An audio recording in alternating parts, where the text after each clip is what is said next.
103 races, 90 drivers and over 20 circuits have made up the 2017 iRacing MSA British Sim Racers Touring Car Championship regular season. However, it's time now to begin the battle to find the champion of this season. Andrew Woodhouse here for Apex Racing TV alongside Adam Bath and Alex Simpson for the Showdown. Rounds 104 to 107 coming up. And Adam, it's live. It's great to be here finally. It's amazing how quickly this comes around every single season. But yeah, this is the third time now that we're doing the Showdown, and it's always thrown up a great amount of excitement and intrigue, and I'm sure this season it's going to be no exception. We've got some really good contenders in this year's Showdown. Alex Simpson, iRacing veteran, Blancpain Alex Simpson, World Championship driver, and Alex, I know this is like your favourite circuit in the world, and what do the drivers have to work with here at this Suzuka circuit? Of course, we saw it for the Japanese Grand Prix. What's the challenge in this Kia Optima? Yeah, I think the biggest challenge with this place and the Kia, the front wheel drive, is there's lots of corners that just keep on going, the understeer is rife in this car. So, yeah, drivers will have to get that dialed out as the best they can with the setups. Again, I think the Kia's got a good mix of sort of slipstream here, so we will see some good overtaking opportunities, maybe going into the chicane and turn one a good chance. So all in all, they're going to have to have their eyes in front and behind as well, because I'm expecting a big pack today. Yeah, and Adam, well, 12 drivers have made it in the pros, 7 in the AMs, and also several teams. I think we've got 7 teams as well. And if you could give us a rundown of exactly who those are. Yes, let's run you through the pro drivers. There's going to be 12 of them, I believe. No, 13. 11 on getting in on points, and 3 getting in on the wild cards. And they're as follows: Wojciech Svidovic, no surprises, he is at the very top. The most amount of wins, therefore he gets the most amount of podium credits to start off with. Stalin Chepelevsky in second, making it an Apex 1-2. Then Dave Baker and Dan Kraft in third and fourth for CQRS line. Dan Kraft was very good here last year, picking up 2 wins in 2016. Then it's Nicole Foggy, Northern Lights Racing, their first season in the BSRTC, and they get a driver in the Pro Showdown. Then George Simmons for Boosted, 2 boosted cars in the Pro Showdown this year, showing how much they've made leaps and bounds in the last few years. CQRS line have another car in the Showdown in Michael Hall. Hackerson, the second of the boosted cars involved. We've even got CQR Race Hub in this year with Pete Harrod, 2-time Club Series champion on the Sunday nights. Then we've got Alex Walensky for Pro Sim. Apex Racing also have Richard Gore involved. British Touring Car champion Ash Sutton, he made it in on the wild card. He just was able to do enough races to qualify. Then we've got Sven Glatzel for Fanatec, another new team in this year's Showdown, and Jake Blackcall as well, the Asher Racing liveried car, but he is officially a CQR Race Hub driver. Then in the AM category, we've got Stephen Baxter, Ross McFarlane, John Roberts, Laura Bond, Roy Ververke, Stuart Atkinson, Thorstein Helgeson, and Max Wright. We've got 8 AM drivers this season involved, and for a whole load of different teams. Most of them Scottish teams in Northern Lights Racing and Automech Knock Hill. Then moving over to the teams. This is where the majority of the prize money will be going. We have got quite a few teams involved there. Fighting for the pro teams, it is Apex Racing, CQR Line and CQR Race Hub, and Pro Sim in on the wild card. And in the AM category, we've got Boosted, Northern Lights Racing, and the wildcard team there, Automech Knock Hill. So those are the teams and the drivers that we're going to be focusing on quite a bit over the next about 7 weeks. Yeah, thanks for the rundown, Adam. Alex, the drivers making their way onto the grid. We've seen in the past how turns 1 and 2 and the SS section, in fact, can be very difficult on the first lap. How are they going to approach this one, do you think? Yeah, I think, those few drivers that are racing for it, they'll be a little bit cautious for the first couple of starts here tonight. But yeah, after that, I think we'll just see much of the same, really. Overcast conditions, Adam, and if you can take us through the starting grid for round 104. Okay, so Wojciech Swiderowicz starts on the pole position. Jamie Fluke alongside him. Apex 1 and 2. Apex 1, 2, 3, in fact, with Stelian Chepelevsky second in the showdown, starting third here. Nicole Foggy in fourth, then Nathan Davis in fifth. George Simmons in sixth. Then we finally find the first of the CQRS line cars. That is Jamie Rushworth, though, not one of the championship contenders. He's been drafted in the Season 4 champion to help them with their team championship aspirations. Alex Everett in ninth, Pete Newman in ninth, and Diogo Melro in 10th. 11th for Alex Molensky. 12th, Ricardo Castrolado coming back. Miguel Freitas in 13th, 14th Richard Gore, then Ross McFarlane in 15th, Colin Cunniff 16th, 17th Peter Harrod, 18th Stephen Baxter, 19th Ben Hackerson, and 20th Matt Bunn. In fact, to find Dave Baker, you've got to look all the way down in 36th position. Looks like he's going to be out of a chance of winning race 1, but of course those reverse grids wheels should mean that he will be in with a good chance of getting in there for race 2. Other drivers to look out for: Dan Kraft starting in 39th. And further down the order, I've noticed that we haven't got Ash Sutton here today, so not the best start for the wild card. And starting towards the back, we've got the likes of Michael Blake, Martin Front, Matthew Keeber in 51st, and starting at the back in 52nd is Stuart Atkinson as Here Come the Lights. We go then. Round 104. It's time to throw down in the showdown. Someone stationary right at the very back. I don't know who that is, but not a good start for them. Might have been Dan Hunt, but look at this into the first corner. Look at all the Apex cars. Yeah, Wojciech Swiderowicz into the lead, then it's Fluke, then Chepelevsky, and then Davies trying to get in there and spoil the party for Nicole Foggy for Northern Lights Racing. George Simmons is just behind him. Oh, sideways is Alex Everett, and he's off. Is the Welsh driver. Into the gravel that he goes. Did he take anyone with him? I'm not sure. No, he didn't take anyone with him, thank goodness for that. But yeah, the man who started in 8th place on the grid and lost the position to Diogo Melro straight away, but he's lost a whole load more as we go 2x2 through the Dunlop curve. That's Ross McFarlane and the 40 car Pete Harrod going wheel to wheel. Going to fall to Jamie Rushworth and to Diogo Melro to head the charge for CQRS line here tonight, at least in race 1. Wojciech Swiderowicz taking the lead for Apex Racing. He's got a quarter of a second advantage over Jamie Fluke, his teammate, Northern Irish driver, and then head of Stelian Chepelevsky of Bulgaria. Always a bridesmaid, it seems, Adam, but I may hear wedding bells for Cheppy in this season. Maybe, yeah, he's done so well in the regular season. Stelian Chepelevsky was able to get a win here back in 2016, driving for a different team on that occasion, but now he's with the Apex team, trying to set up a new rig as well. Hopefully he's got that done in time for the showdown, and yeah, doing a good job so far in 3rd position. Have noted though that last year in 2016 when we were here, the top 3 in qualifying finished top 3 in the race, so we could expect to see that this year.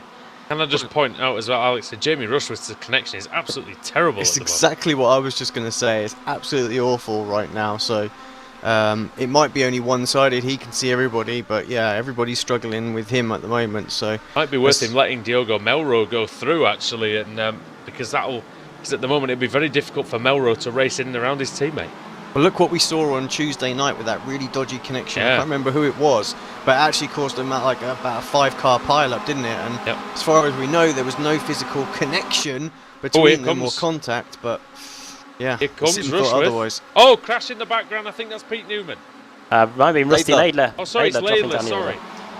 Rusty Laidler, who this year fighting, he's out.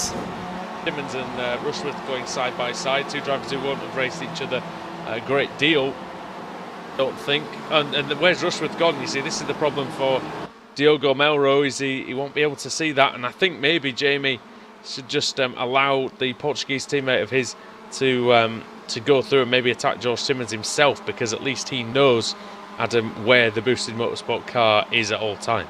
Jamie Rushworth, his ping is 141 compared to many of the other drivers that have got just above 50, so maybe that might be the reason. That's not ridiculous at all, and the quality is good, it says, so I'm not really sure why it's doing that, but we will keep an eye on it. Ricardo Castrolado is another driver who's come back for the showdown rounds. He's currently sat in 10th position. He's just behind Pete Newman, and then just ahead of his teammate Alexander Smolensky. Pro Sim did get into the showdown, Adam, as wildcards, and you know they have a solid roster of drivers, but really it's going to be race finishes that's the key for them, I think. Yeah, Pro Sim, they have had in the past the likes of Kip Stevens, former BSRTC champion, fighting for them, but yeah, this year they've only got the one in Alex Smolensky, proven driver, those raced in the series before, nearly won the championship back in season 7, I think, and yeah, we'll see what he can do this year. Of course, so you've got to make sure he stayed out of trouble. Just as a one note as well to mention, for those who aren't directly involved in the series, they won't know, but there was a bit of bad blood between the GT Omega and Team Mad crew, and they've now split. So, but Team Mad now, I believe, racing with Sim Gear. So, it's kind of an interim team that Dave Crozier has put together, and Crozier on the grid. They, I believe, in 45th place at the moment. Cars out of the race. We've got, cars and it's currently sat in the pit lane. We've got Martin Front, Lee Deemer, Kip Stevens, and Laidler, who we saw go out earlier on. So not too many cars out of the race. Dave Crozier, as you're saying, yeah, running in 43rd place. Also, rules in terms of how many points a team can score. Alex, is it the top 3 for each team that score the points? Top 3, yep. Miguel Freitas and Ross McFarlane going side by side. And Freitas made a mistake, and McFarlane has passed, yeah. And of course, I tried to get the new liveries and stuff like that, but apparently someone decided to delete them. I managed to get what's been restored, but I'm not sure anyone who uploaded any paints in the last week or so. I don't know if they're there or not. So you'll have to let me know if they're not showing. Send them to me privately. I'll get them added to the paint pack that I've got here. Car number 104 is on the move. Yes. That's Matt Bunn, and he's just behind Stephen Baxter, number 48, and Fantech car, and Matt Bunn for CQRS line, making his way slowly through the field. 2 places again for him. Just behind him is the Apex car of Richard Gore, who started in 14th. So Gore's not had the best of first laps, but I wonder if he's just biding his time. It's quite an open area of the field there, Adam, and to be honest, this is in a 50-odd car grid. Maybe not a bad position to be in. Really. I was just trying to find where his teammate Michael Hall is in terms of the field. He's in 38th position. His teammate David Baker's gained 6 positions up to 30th. So the CQRS line team. Kraft and Roberts dropping down the order. What's going on between them? Oh no! Yes. Kraft. Roberts is upside down. Kraft is around. Well, 2 showdown contenders. Not the start that either of those drivers would have wanted. Well, Dan Kraft fighting for the Pro Showdown while John Roberts fighting for the AMs, and a quarter panel on the X of the hairpin through the long right-hander. Something R, I think it is, but yeah, big crash. Former AM champion John Roberts as well, 2015, took that title. The good news for Kraft is that he's got the car going, so he can get back to the pits or just try and carry on. He should be able to score points if he trundles round. Yeah, and Suzuka, Alex, what it does tend to do is separate the cars a little bit because it's a driver's track. You don't see that many slipstreaming packs. You tend to see the field fanning out on ability, and that's what we're seeing here. Is there's still a bit of overtaking going on. It's between I think it's David Baker and contact behind him with Rizzo, and Rizzo hitting the car of Mark Johnston, and now putting himself under pressure from Brian Holmes, Scott Malcolm, Jake Blackhall, and Ayres and Sakovic. It should be interesting when Sakovic gets up to Rizzo, I would imagine, Adam.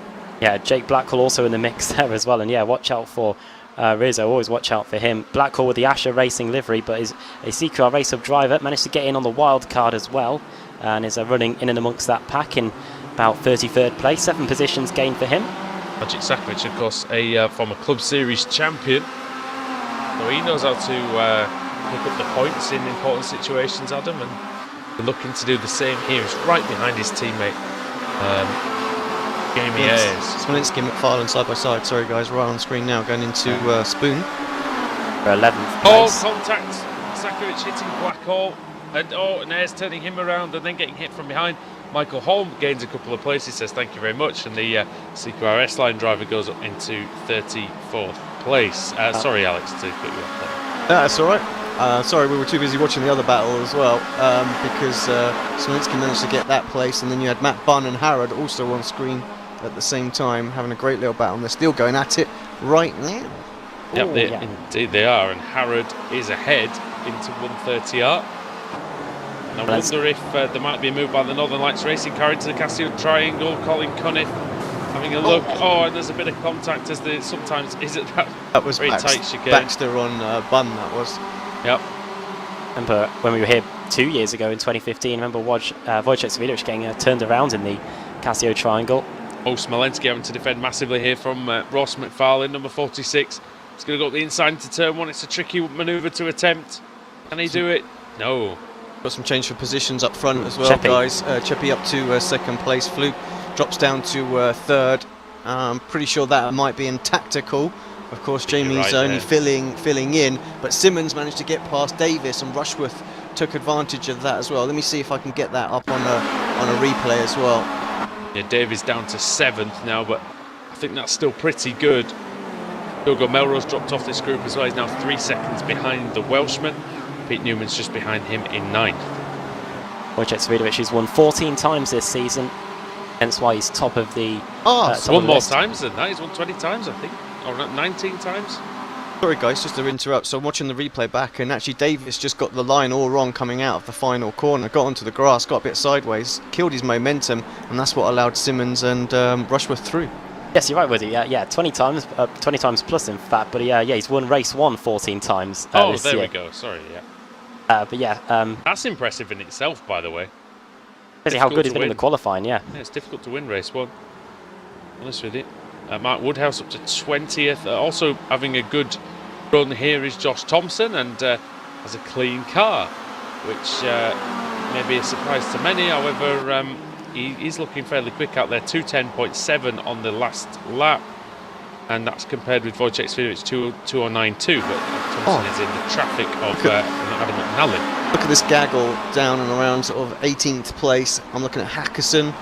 Bun's just ahead of them. You got Gore in there. As Bunn well. and Baxter still going, Alex, and Bunn up the inside into 130 yards. A nice move, and Stephen Baxter come back. It doesn't look like he can, so Bunn tips it into the chicane.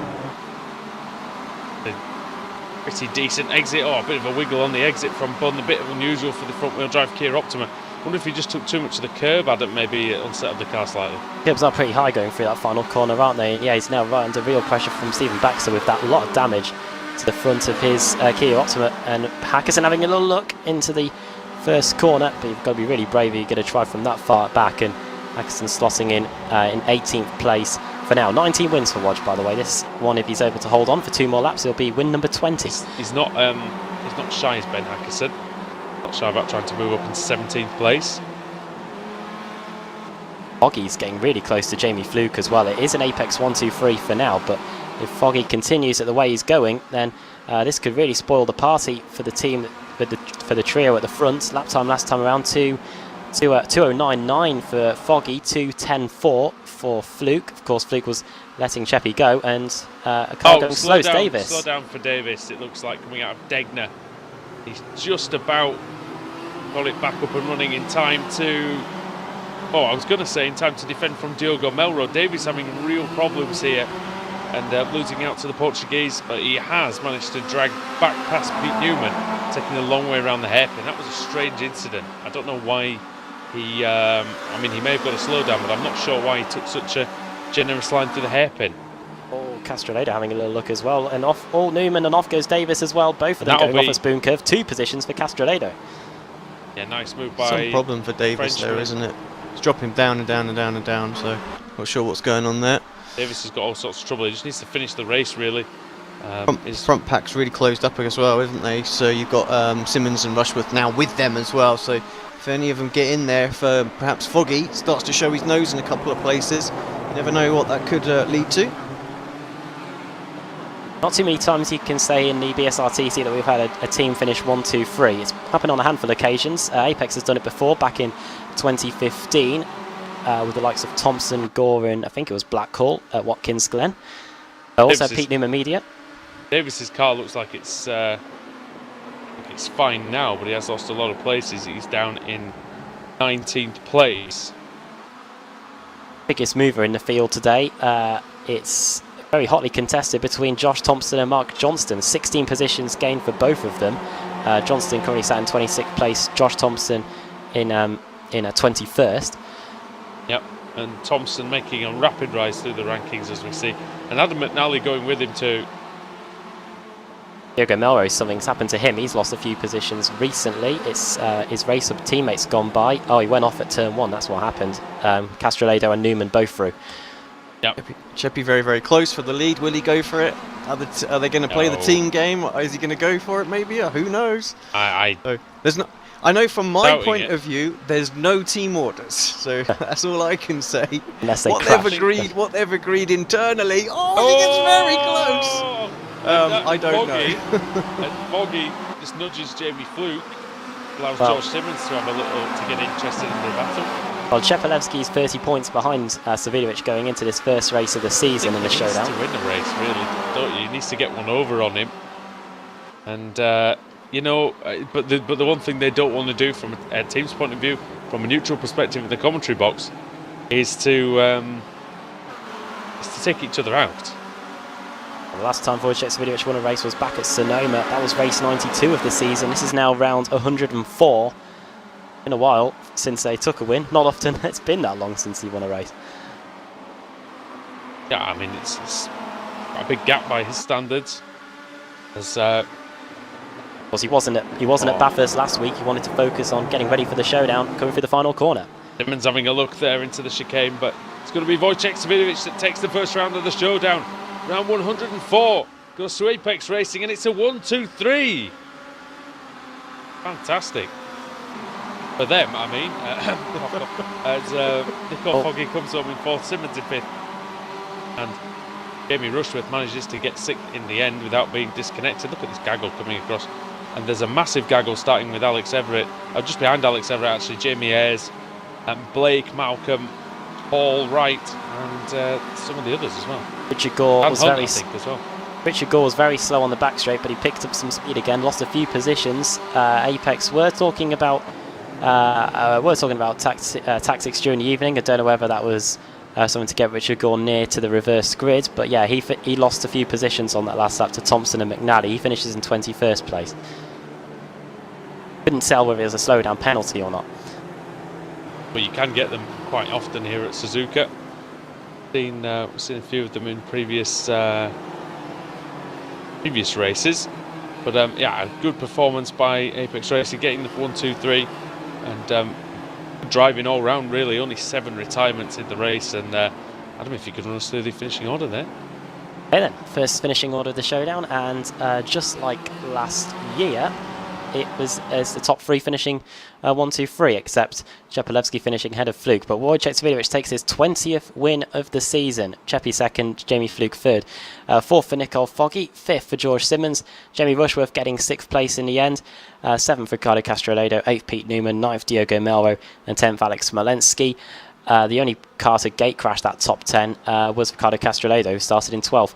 11th for Ross McFarlane, 12th for Miguel Freitas, 13th Colin Cunniff, 14th Pete Harrod, 15th for Matt Bunn, 16th Stephen Baxter, Hackerson finishing in 17th, then Mark Woodhouse 24th to 18th, and then one of the biggest movers, Josh Thompson 19th, who started in 37th, 20th for Adam McNally, Richard Gore losing a few places on that back straight where the leaders are going down now in 21st place, 22nd Laura Bonds, 23rd Sven Glatzel, Dave Baker, there he is in 24th. He'll be hoping for a small reverse grid to get him nearer the front for the second race. Then Mark Johnston 25th and Andrew Whitehead in 26th place.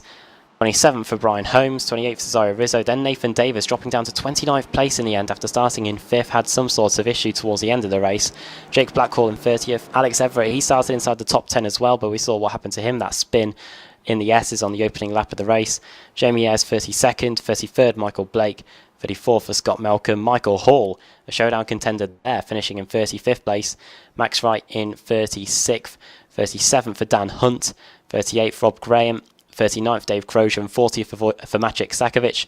Rolf Verke, another of the AM contenders, he finished outside the top 40 with Thorstein Helgeson in 42nd. Dan Kraft, there he is, that crash with John Roberts. It isn't a 0, but it is a bit of lost ground to the likes of Chepelevsky and Savidovic.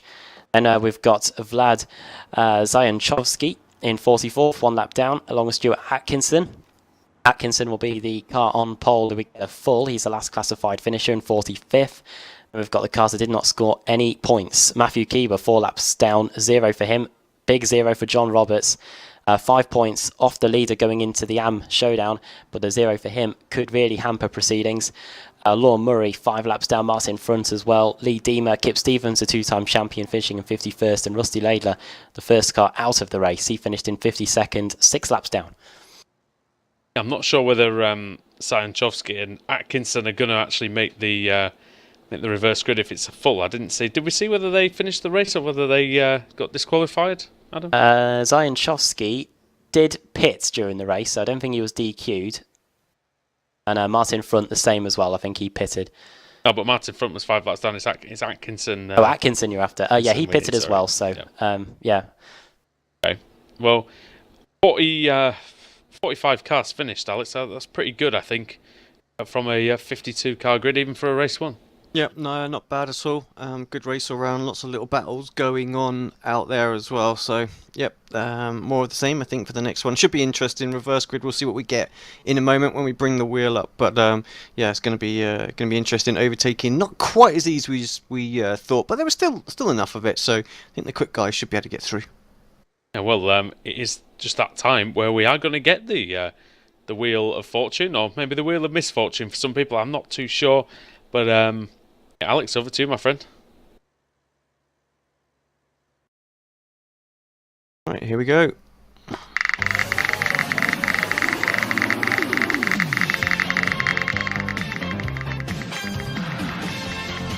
Might see a full. It's going to be close. It might tick over to 40th, but that's going to be as high. No, it doesn't. Stays on full. Full it is.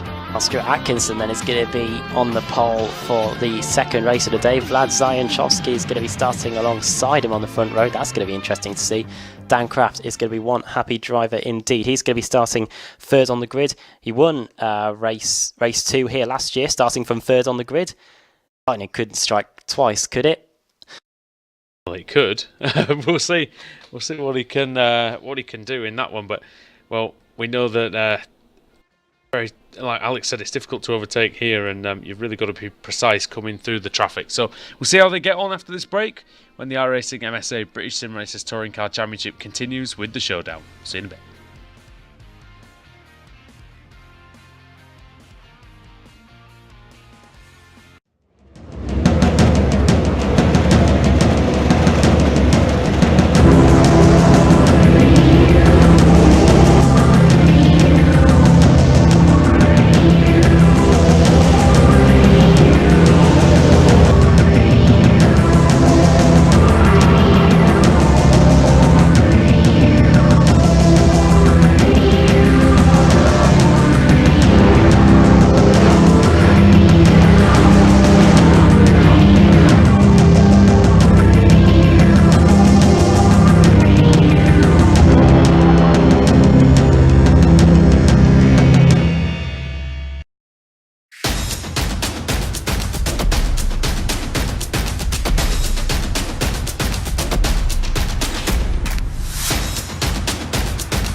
Simulated racing can be awesome, but it can also be kind of a free-for-all. Interestingly, auto racing faced the same problem in its earlier days. Whether it was on the back roads, the beaches, or the city streets, the racing was fun. But there was always a certain level of chaos and danger, until some folks came along and put some order to all of this. Stuff like official racetracks, regulations about weight and equipment, and enforcement of standards. That's what gave us high-speed excitement, fast-paced action, and photo finishes. That's when racing became racing. The guys over at iRacing.com have made the same transformation in the world of sim racing. Sure, they've got the most accurate tracks and realistic cars out there, but that's just the start. See, iRacing analyzes the performance and results of each driver in every race, so you can be sure you're always placed in races where the competition will be tight, and that those reckless drivers who ruin it for us all are kept in the pits. Not to mention that with over 45,000 active members already in their vast community, you can find races day and night, so you can always get in on the action. You can even join a league of your favorite series. And since updates are always automatic, you don't have to worry about software and can focus on the track. Zip up your fire suit and check out iRacing.com.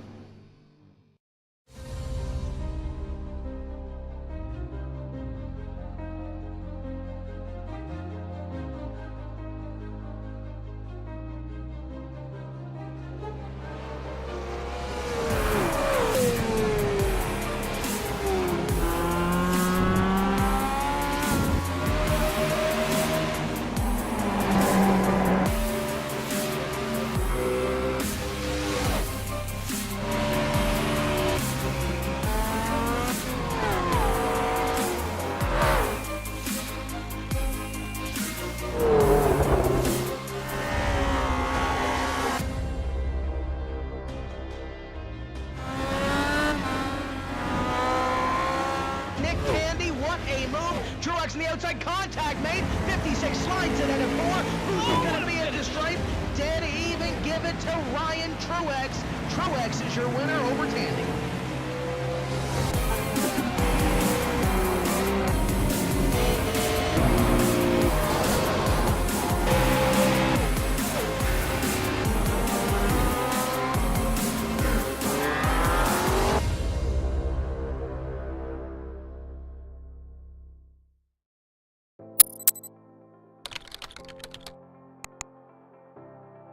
iRacing.com is a sim racing game that combines a true-to-life racing experience with an online community of virtual racers from all over the globe. iRacing offers a multitude of officially licensed cars and tracks, laser scanned with millimeter accuracy. Their car models and mechanical systems are based on real-world physics and engineered in cooperation with manufacturers and race teams. iRacing's web-based interface allows members to compare stats and test drive any combination of car and track instantly. Their skill license system ranges from rookie to pro, ensuring members are always pitted against those with similar skill sets. Members are able to sign up for a weekly race series, compete in time trials, host a private race with friends, and participate in racing leagues created and run by the community. With over 60,000 members, iRacing works in partnership with renowned motorsport organizations like SRO Motorsports Group to deliver virtual races based on the real-life Blancpain GT series. iRacing's Blancpain Endurance Series features team racing, giving members the ability to build a team and participate in races ranging from 3 hours to 24 hours. Additional partners include NASCAR, IMSA, V8 Supercars, IndyCar, allowing members to race in their very own 24 hours of Spa, Bathurst 1000, Daytona 500, and many more. iRacing.com, delivering the most authentic racing experience short of getting into a real race car.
Simulated racing can be awesome, but it can also be kind of a free-for-all. Interestingly, auto racing faced the same problem in its earlier days. Whether it was on the back roads, the beaches, or the city streets, the racing was fun. But there was always a certain level of chaos and danger, until some folks came along and put some order to all of this. Stuff like official racetracks, regulations about weight and equipment, and enforcement of standards. That's what gave us high-speed excitement, fast-paced action, and photo finishes. That's when racing became racing. The guys over at iRacing.com have made the same transformation in the world of sim racing. Sure, they've got the most accurate tracks and realistic cars out there, but that's just the start. See, iRacing analyzes the performance and results of each driver in every race, so you can be sure you're always placed in races where the competition will be tight, and that those reckless drivers who ruin it for us all are kept in the pits. Not to mention that with over 45,000 active members already in their vast community, you can find races day and night, so you can always get in on the action. You can even join a league of your favorite series. And since updates are always automatic, you don't have to worry about software and can focus on the track. Zip up your fire suit and check out iRacing.com.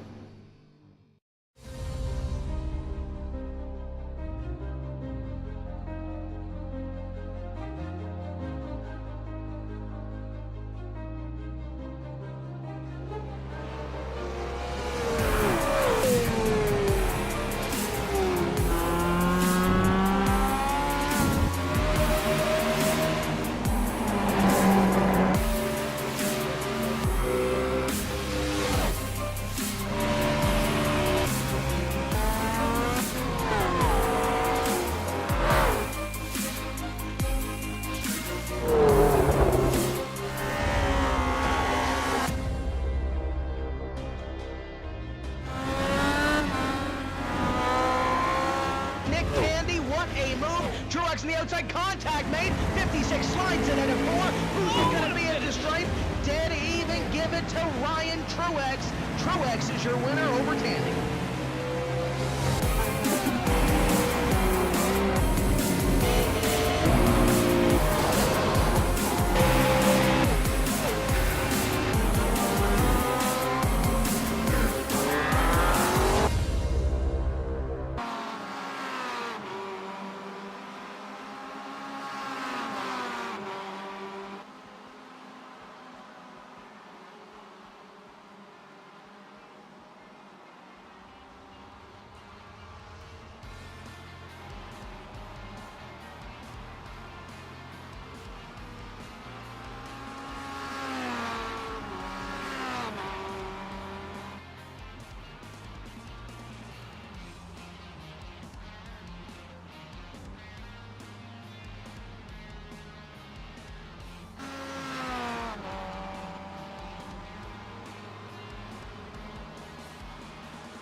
Welcome back to Suzuka, welcome back to the Showdown in the iRacing MSA British Sim Racers Touring Car Championship. Andrew Woodhouse with Alex Simpson and Adam Bath at the home of the Japanese Grand Prix. And Alex, I'll bring you in first this time. And race one was pretty good. High finishing rate from everybody and pretty well driven. This one, slightly warmer out there. It's going to be a little different, but really it's how they get through the traffic that's going to be the interesting thing, isn't it?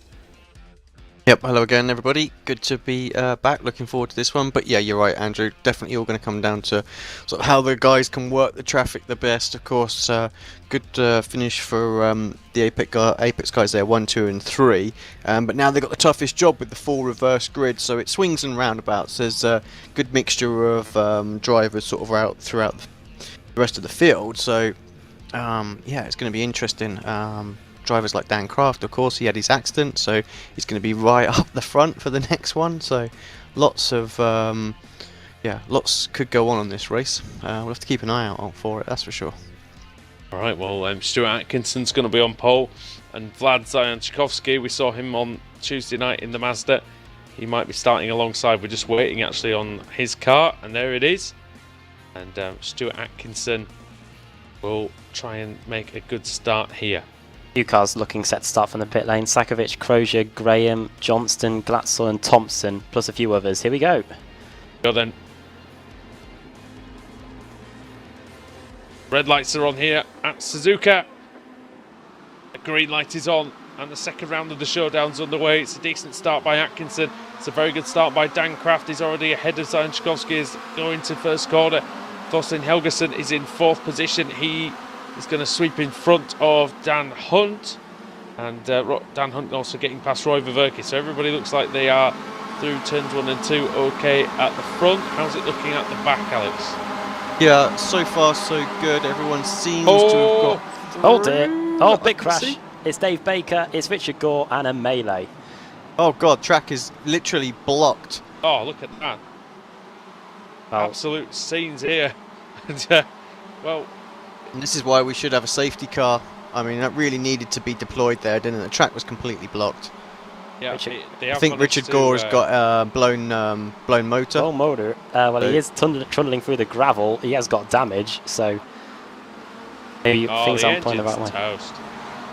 That literally could be his showdown. Well, Dave Baker was also involved. He's towed back to the pits, the cars that damaged. Him and Colin Cunniff both retiring to the pits within half a lap. Gutted for Baker. He gets no luck at all, does he, with the showdowns? I mean, I remember last season, was it Interlagos, or the season before that, Interlagos, he was caught up in a load of stuff, and that pretty much put pay to that as well. I know it's early, it's first night of it, and plenty of time for other people to get involved in something. But we've seen Doesn't people have Craft less than one bad race and still not managed to do very well in the Showdown. Stuart Atkinson now is right on the back of Daniel Kraft, and he's surely going to attack into 130R. He's right in the slipstream of the CQR race hub car, Adam. Yeah, he's just S-Line car, sorry. Yeah, he lost the lead. He's trying to get it back as he goes into 130R. See what he can do. Stuart Atkinson has sprung the occasional surprise this season. Dan Kraft, who desperately needs a win after having the best race one, he was able to benefit from the reverse grid. That's what CQR S-Line will be holding out for. I don't know what caused the incident back at the start of lap 1. I'll go back and have a look for you. One of the saving graces, though, Adam, for the cars at the front here is that with that track blockage, it's going to take a long time for the quote-unquote fast guys to come through from the back. Indeed, yeah. Vlad Zion Chkowski into the pits. Maybe a jump start, maybe other issues, don't know. But as Dan Hunt and Helgeson rub door handles going through the first corner. Yeah, that's for that was for 3rd and 4th. Hunt goes through. So Michael Hall having a look on Helgeson. Helgeson, the Icelander, goes a little bit wide. Going to be susceptible now to an attack from Roy Ververke, who's in there for Automek Knockhill. Behind him is Alex Everett, Max Wright and Michael Blake. It started with Rizzo. It started with Rizzo going onto the dirt, and he has similar to happen to Alex Everett, except this time he went back across the pack and into everyone else. Oh dear. Well, it's not been a good week for Cesare Rizzo, and that continues. Dan Kraft, though, continues to lead. And Stuart Atkinson putting up a very, very good fight here in 2nd place. Atkinson, who probably made Alex one of the worst starts in the history of sim racing at one of the races this season. Yeah, I'm trying to remember which one you mean. I have to say it's it was clicking. It was one of the races at Bathurst, yeah, where he just didn't get moving at all. Oh yeah, that was right. Yeah. He had 2 or 3 rows behind him of cars that had started in the pits. He was starting on pole, and he still didn't get to the first corner first. Well, But that was a good start from him today. Yeah, no problems this time. Can happen. Yep, SDK Gaming as well. If you want to Really good improve your start. starts, that's where you can go. Alex Everett's having a better second race. He had a good hasn't start. crashed, so Really good Woodhouse, start, problem for Woodhouse. He's around coming on the exit of Spoon. Don't know quite what that was. See if we can get a replay up straight away. Oh, contact with the blue C-car race car, Pete Newman. Newman there. So, Pete Love the way you say Pete's blue, now, but it's red. Oh, but I know what you mean. McNally's over and into the wall at 130R. I did hear a big noise. Then he's out. What happened to him? Let's have a look. The issue. Oh, it's a boosted car. It's a boosted car. It's Whitehead. And he decides to put him out the race. Oh dear. Watching that now as well on replay, just Stuart seeing how Atkinson Woodhouse got turned. Oh yeah. Well, when there's not the room on the outside, sometimes you have to get off the loud pedal and fall in line, don't you? So I don't honestly. If that gets looked at, I think Andrew will be absolutely fine. He sort of held his line, Jamie Fluke on, well, that was Andrew Whitehead actually as well going through. Next up for him is Ricardo Castrolido. I'm afraid it's just in front of them. Atkinson lost 2 seconds on that lap. Alex is dropped down to third behind Michael Hall. Oh, yeah, lost 2 positions. Fourth, yeah, sorry. fourth. I just noticed back to Jamie Fluke, what Alex was saying, he's gained 25 positions, biggest mover in the field, Jamie Fluke, getting past Andrew Whitehead, now in 18th position. Must have got through the aforementioned melee in the S's. And behind him is bringing a pack of very fast guys as well. He's just behind Ricardo Castrolido actually, but he's bringing Whitehead, Smolensky, Simmons, Foggy and Chepelevsky along for the ride. Also just behind them actually Melro, Newman, Savidovic and Rushworth. Yeah, that's the sort of the top 10 coming back through, isn't it, from the last race, so very, very strong. I was just watching Miguel Freitas going through the long right-hander, who's actually on the grass on the outside. Somehow he was able to hold on to it and get it back on the track. But yeah, he's living life on the edge, the Portuguese driver. Blake Blackall and Michael Blake side by side coming out of Spoon curve as well, all the way side by side through Spoon actually. So, and Blake gets the better run. Blackall's going to have to maybe follow in, maybe stick his nose in 130R. I can hear someone sliding through 130R as well. They seem to be okay. I don't see anyone dropping down the order. Oh, Blake's gone wide. Blake's gone onto the curve. He's lost some momentum. I wonder if Blackall's going to try the outside into the Casio triangle. This will be a fantastic job by the Australian if he can get it done, and he can. Beautiful. That's the iRacing CQR race up driver up a position now, up into 10th place. That is absolutely textbook, Adam, but he's going to have to defend here from Blake, who's got a good run. And he hasn't closed the door completely. I'm amazed Blake hasn't gone to the inside. Oh, there's contact in front. Yes. And that's Davis. I think it's Max Wright and Davies. There's a bit of damage to the front left of the car. Might be Viverke. Yeah, Viverke and Davis, yeah. They could be under pressure from this chasing pack behind. There was quite a lot of them on the front straight. If we had that camera angle, we had Blackall, Blake, Ayres, Malcolm, Holmes, Freitas, Fluke, Ben Hackerson also in there as well. Plus we've got Ricardo Castrolido. So quite a few drivers involved there. Whitehead and Smolensky side by side, and then Simmons behind them, then Foggy, then Chepelevsky, Melro, Newman and Wojciech Savidovic. That was so close to a quarter panel, I think, there as well. Quite still happen, you know. Into Degner 1. Hold your breath, folks, and that was going to be close indeed. Good job by Andrew Whitehead there, keep in front of Smolensky. This is a pack of rabid dogs he's got behind him. This is some of the fastest drivers in the touring car, in the world of touring car sim racing, Alex. Someone with a slowdown as well coming out of Degner 2. I'm not sure who that was, but yeah, well, look at this Atkinson. pack. This pack is closing up with the pack in front as well, so it's just going to get even more exciting. 4 laps to go. These drivers and Castrolido, Adam, sorry. Yeah, some of these drivers are at the front of qualifying as here comes Smolensky at the inside into Spoon, nearly, and watch out for number 7, Simmons, all over the place, and this is going to allow Foggy to get at the inside into the second part of Spoon. This could get interesting. Watch out for Chepelevsky behind. They're going to go wheel to wheel down the back straight. Yeah, extremely good driving there all round so far, but it stays that way. I'm not entirely sure. We'll come to that one later, but Foggy, Simmons, Chepelevsky, Savidovic, Smolensky, they're all in the showdown. I don't know if Smolensky's having issues steering in a straight line, but he was all over the place down the straight there. Wouldn't be too surprised, the front of his car is looking pretty damaged. Oh, he turns across Simmons, he's lucky there that he didn't get quarter panel. I want to take a second just to talk about Boosted, how they're doing as an AM team as well. A lot of drivers up and around there, Atkinson towards the front as well, so good solid points for the AM team right now. Oh, what's up? Wait a minute, what a good move by Max Wright, all the way around the outside of Thorstein Helgeson. That's brilliant. Replay coming up on screen, we missed it. Let's have a little look, see how we did it. Talk us through it, Andrew. In the first corner, he went to the outside line, Alex, and completely outbraked the Icelander, and absolutely brilliant from Max Wright. Yeah, just seeing it coming up now on screen. Ducked out, didn't he, of the slipstream. Was good. And he's definitely carried the momentum around. And yeah, give enough room as well on the inside. So and then just had the extra speed off the corner. He's definitely taken some advice after that. Oh, and off goes Helgeson. He's into the grass and the gravel, and he comes back on in Degner 2, sliding the car. He's lost a place to Viverke. He might lose one to Jake Blackall, but just quickly on Max Wright. he has learned from that debacle at Virginia, Adam, and ever since then, he's been very good, actually. Yeah, he's been pretty good there. Nathan Davis, that's what caused Helgeson to go off. They were wheel-to-wheel going into the first part of Degner, and Helgeson deciding to take the WRX route, I think, going through there. Dan Hunt has caught Dan Kraft. Oh, it's the battle of the Dans. But that was about 2.5 seconds at one point. Hunt has been really quick the back end of this season, really showing great form. And he's a driver that's not afraid to stick his nose in there as well. So, tell you what, Kraft has got his hands full.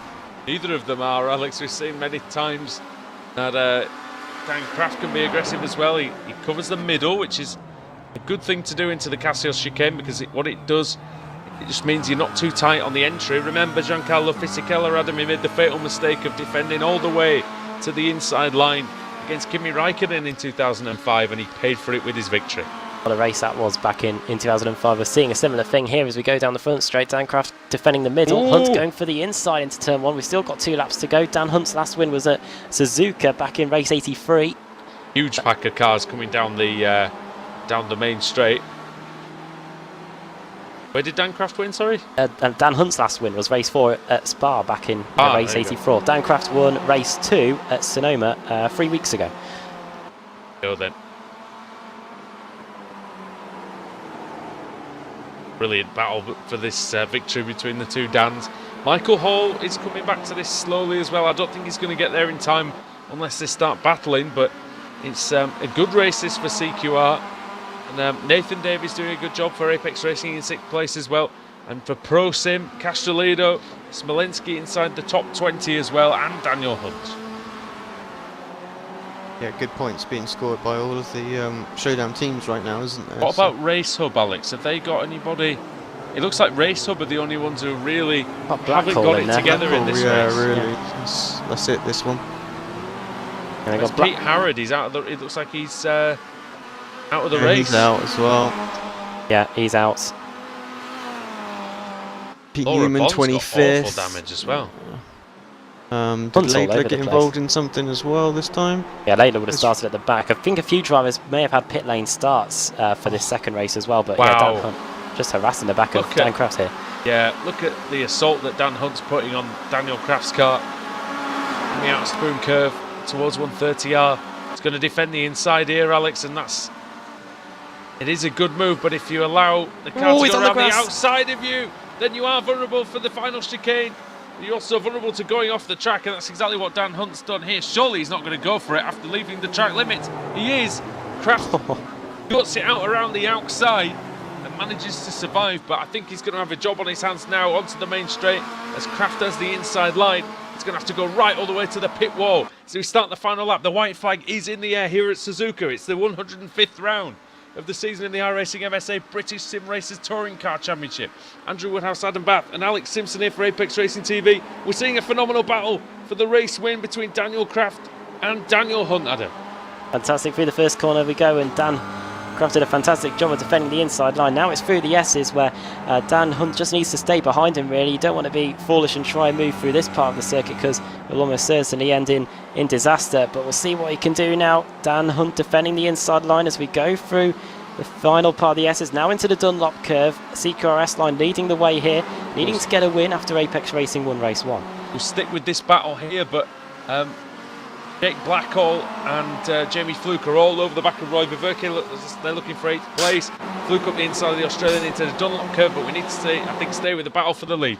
Yeah, Dan Hunt was very late on the brakes then, nearly went into the back of Dan Kraft. Now the hairpin, this is an overtaking point on the circuit, as well as the Casio triangle later on in the lap. I think Hunt's a bit too far away to get anything done, but you can see a little lock up there from Dan Kraft. He knows that he needs to push if he gets this win as we get half a lap to go.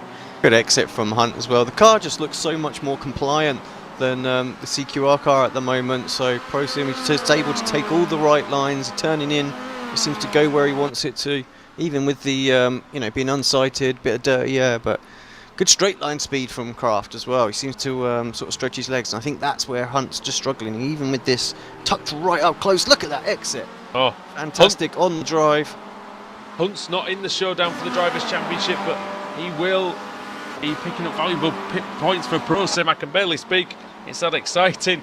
Dan Craft towards 130 out, then here comes Daniel Hunt. He's on the outside. Oh, Craft covers him up, and there's some contact, and into the gravel goes Hunt. He's all the way through the gravel. Is he going to survive it? Missed that. I don't know how he missed the wall. And Michael Hall's going to try and get in on the action as well, but Daniel Craft comes in then, and he's going to take the win in sort of controversial fashion, but it's going to be a win for CQR. Daniel Hunt in second, and it's going to be Michael Hall taking third place. How did you see that one, Alex? Yeah, I think that's just racing, isn't it? I think Craft left like just enough room, and I mean just enough room. Huge crash on just we'll see if Hunt's not happy with it. Of course, he'll protest it, and it'll get reviewed by the admins. What have we got, Adam? Sorry, was it Alex. Northern Lights racing car? No, Miguel Freitas got absolutely ejected from the circuit for an enormous crash. Him and car 8, Ricardo Castrolado, decided to have a date with destiny there, and I don't know who you want to pin the blame on for that one. Have a look, see if we can find it. Might have to go back a bit further. We do. Yeah. Oh yeah, it's coming out of 130R. Oh, Freitas, he was trying to go through on the sim gear car. The poor Northern Lights racing car gets flipped over as well. He cuts across, and Ricardo Castrolado, Alex, is still there. He didn't realise. Yeah. And bang. Yeah, like you said, the Northern Lights car gets sent. Well. Everyone's having to check up on the final lap. Does Ricardo finish? No, car's blown up, I think so. Yeah. It's the end of Frenchman, but he will be in contention for the reverse grid. What a fantastic battle between the two Dans. And did Craft leave enough room on the outside, Adam, do you think? It was a similar situation to what we saw with Adam McNally and Whitehead, but I think we might have to look back on the replay to decide what could have happened. Yeah, Alex, I wonder if you could just take us through it and see. I'm not trying to blame anybody here, but it'd be good to see it again just to see whether there's any... see if there is anything that could have been done better. Well, I'll tell you what, you go through the results, and I will get you. I'll get you this replay. I do say that Dancraft may have slightly moved over to the right, but we're only through the finishing order. Dancraft takes the win then. He loves these race twos, gets another win here today. Dan Hunt in second, Michael Hall third, so a good haul of points for the CQRS line team there. Alex Everett, he had that spin in race 1, but he's able to rebound with a 4th place. Nathan Davis finishing in 5th, and Stuart Atkinson, the pole sitter, finishing in 6th. Max Wright finishing in 7th after performing a wonderful overtake, with Averke's teammate in 9th. Then Jamie Fluke 9th after starting 43rd. That's a fantastic job there by Jamie Fluke. A position gained of 34 positions. 10th for Jake Blackhall. 11th for Michael Blake, 12th Jamie Ayres, 13th for Thorstein Helgeson, Scott Malcolm in 14th, 15th for Ben Hackerson with Diogo Melro in 16th, George Simmons 17th, 18th Pete Newman, 19th Stelian Chapalevsky after starting in 44th, and Andrew Whitehead in 20th. He started there. 21st for Jamie Rushworth, 22nd for Wojciech Swiderowicz, started 45th as well, so he was able to keep out of trouble. Nicole Foggy 23rd, Stephen Baxter 24th, Rusty Laidler 25th after starting 52nd on the grid. 26th for John Roberts, Lorne Murray 27th, 28th for Kip Stevens, 29th for Lee Deemer, and 30th for Matt Keeber. Sven Glatzel 31st, Magic Sakovic 32nd, Josh Thompson 33rd, Rob Graham 34th, Brian Holmes in 35th, Laura Bond 36th with Mark Johnston ahead of Mark Woodhouse, the two Marks there in 37th and 38th respectively. Then Dave Crozier started 7th, believe he had a pit lane start, so he finished in 39th. Martin Front finishing in 40th. Vlad Zayan Tchaikovsky pitted at the end of the opening lap of the race and finished in 41st. I don't know what the problem was for him there. Might have been a jump start or something like that. Then Miguel Freitas 1 lap down. It's that big crash. Same for Ricardo Castrolado. Don't think neither of them were disqualified. The driver that was disqualified in this race was Alex Smolensky, 13 incidents for him, and it is an 11 incident limit. Pete Harrod 4 laps down, Adam McNally 5 laps down, Matt Bunn and Dave Baker, 2 CQRS line cars, and Baker of course fighting for the championship. No points, 0 for Dave Baker in this one. Ross McFarlane 6 laps down, and another car that's fighting in amongst those guys, he's 6 laps down. Colin Cunniff 6 laps down along with Cesaro Rizzo. The cause of the big crash, and Richard Gore car was absolutely destroyed. He felt the full force of Rizzo on that opening lap. He finished in 52nd, 7 laps down. Yeah, Ross McFarlane going for the AM category. victory, and Richard Gore going for the Pro. And yeah, no points for them in that one. That finish, Alex, did hurt Pro Sim, didn't it? Because Castrolido lost about 20 places. Smolensky disqualified, so they've got a bit of catching up to do now. Yeah, it's not what they wanted. You know, they were sort of still clocking up some good points. These are the things they've got to try and avoid, haven't they? So Dan Hunt picked up some good points, I guess. But this is it. Yeah, that they need 3 cars scoring good points, don't they, to get into the the top 3 places at the end of the season. I don't know if Dan Hunt. Where the money is. I don't know whether Dan Hunt broke late. I'm just looking at it again on slow motion. Can we just do the wheel first? Sorry, guys, because you know what it is. They'll be trying to get the session ready, so let's not delay them anymore on that one. If we get another fall, it will be Riccardo Castrolado, I believe, on the reverse grid pole. I don't think he got DQ'd, so it should be him. I think he blew the engine. Right. And then Freitas will be alongside him. Let's see where we're going to end up. So we're going to get a full 40th or 32nd quite clearly, and it is. Well, Maciek Sakovic is going to be on the pole then for race 3. Sven Glatzel 2nd, Matt Kiba 3rd, Lee Dima 4th, and Kip Stevenson 5th. In fact, this reverse grid is quite interesting because you've got to go all the way back to Savidovic, who's going to be starting in about 8th or 9th before you find the quick guys. So this could be another interesting one.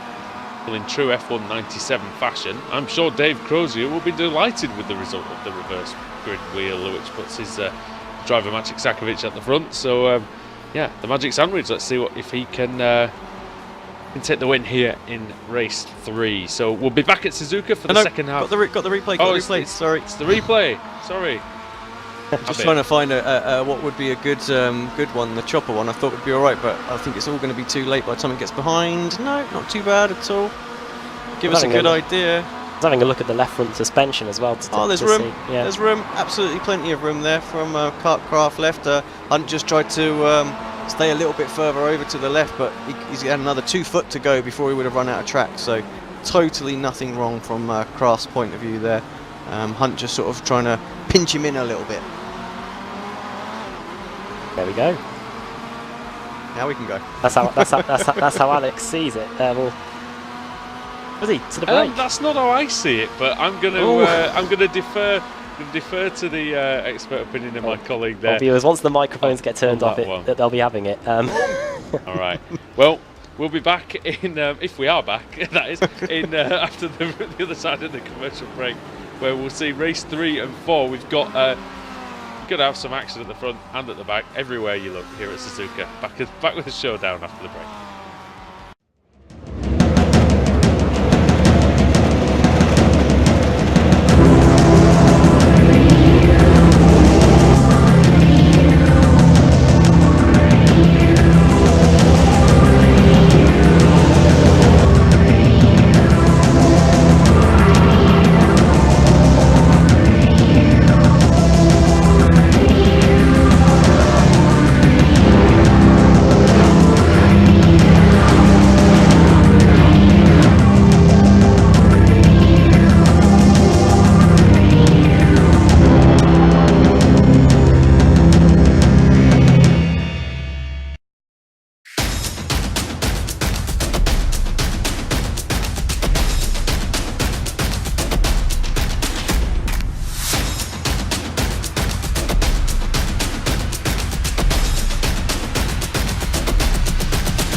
Simulated racing can be awesome, but can also be kind of a free-for-all. Interestingly, auto racing faced the same problem in its earlier days. Whether it was on the back roads, the beaches, or the city streets, the racing was fun. But there was always a certain level of chaos and danger, until some folks came along and put some order to all of this. Stuff like official racetracks, regulations about weight and equipment, and enforcement of standards. That's what gave us high-speed excitement, fast-paced action, and photo finishes. That's when racing became racing. The guys over at iRacing.com have made the same transformation in the world of sim racing. Sure, they've got the most accurate tracks and realistic cars out there, but that's just the start. See, iRacing analyzes the performance and results of each driver in every race, so you can be sure you're always placed in races where the competition will be tight, and that those reckless drivers who ruin it for us all are kept in the pits. Not to mention that with over 45,000 active members already in their vast community, you can find races day and night, so you can always get in on the action. You can even join a league of your favorite series. And since updates are always automatic, you don't have to worry about software and can focus on the track. Zip up your fire suit and check out iRacing.com.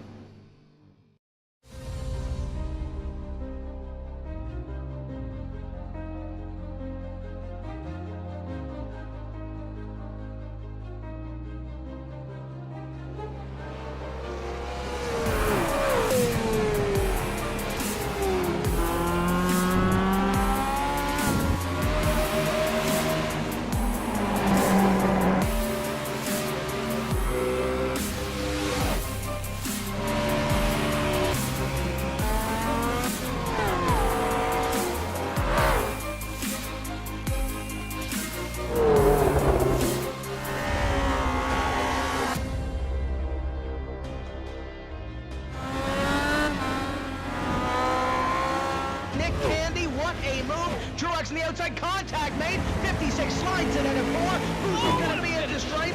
Dead even. Give it to Ryan Truex. Truex is your winner over Tandy.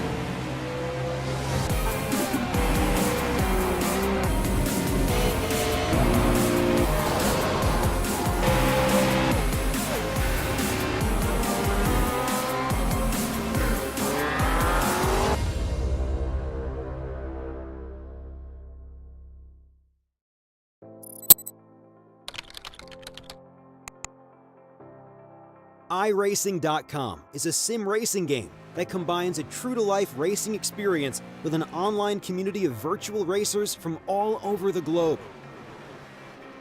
iRacing offers a multitude of officially licensed cars and tracks, laser scanned with millimeter accuracy. Their car models and mechanical systems are based on real-world physics and engineered in cooperation with manufacturers and race teams. iRacing's web-based interface allows members to compare stats and test drive any combination of car and track instantly. Their skill license system ranges from rookie to pro, ensuring members are always pitted against those with similar skill sets. Members are able to sign up for a weekly race series, compete in time trials, host a private race with friends, and participate in racing leagues created and run by the community. With over 60,000 members, iRacing works in partnership with renowned motorsport organizations like SRO Motorsports Group to deliver virtual races based on the real-life Blancpain GT series. iRacing's Blancpain Endurance Series features team racing, giving members the ability to build a team and participate in races ranging from 3 hours to 24 hours. Additional partners include NASCAR, IMSA, V8 Supercars, IndyCar, allowing members to race in their very own 24 hours of Spa, Bathurst 1000, Daytona 500, and many more. iRacing.com, delivering the most authentic racing experience short of getting into a real race car.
Join us on the grid at Suzuka for round 3 of the evening in the BSRTC, the Showdown. Andrew Woodhouse, Adam Bath and Alex Simpson with you. And Adam, take us through some of the grid at least before the start. Oh yeah, starting on the poles, Maciek Sakovic. Starting second is Sven Glatzel, so we've got 2 different teams there. Matt Keeper in third, Lee Diemer fourth, Stevens in fifth, Lord Murray sixth, Robert seventh. So that could be important in terms of his AM championship because of course he got a 0 in race 1. He wants to get a high finish here. Rusty Leyday in 8th, then Stephen Baxter 9th, 10th Nicole Foggy. Then we've got Savidovic 11th, 12th Rushworth, 13th Whitehead, Chepelewski 14th. Wonder how high those drivers can finish up the order. Then Newman 15th, 16th Simmons, Melrose 17th, 18th Hackerson, 19th Malcolm, and 20th Helgerson. Dave Baker's going to be starting all the way down in 48th place. So we'll see any positions he can gain during this one. Who's on the pole, sorry? It is Maciek Sakovic. Right then. Round 3 is about to get underway. Red lights are on here.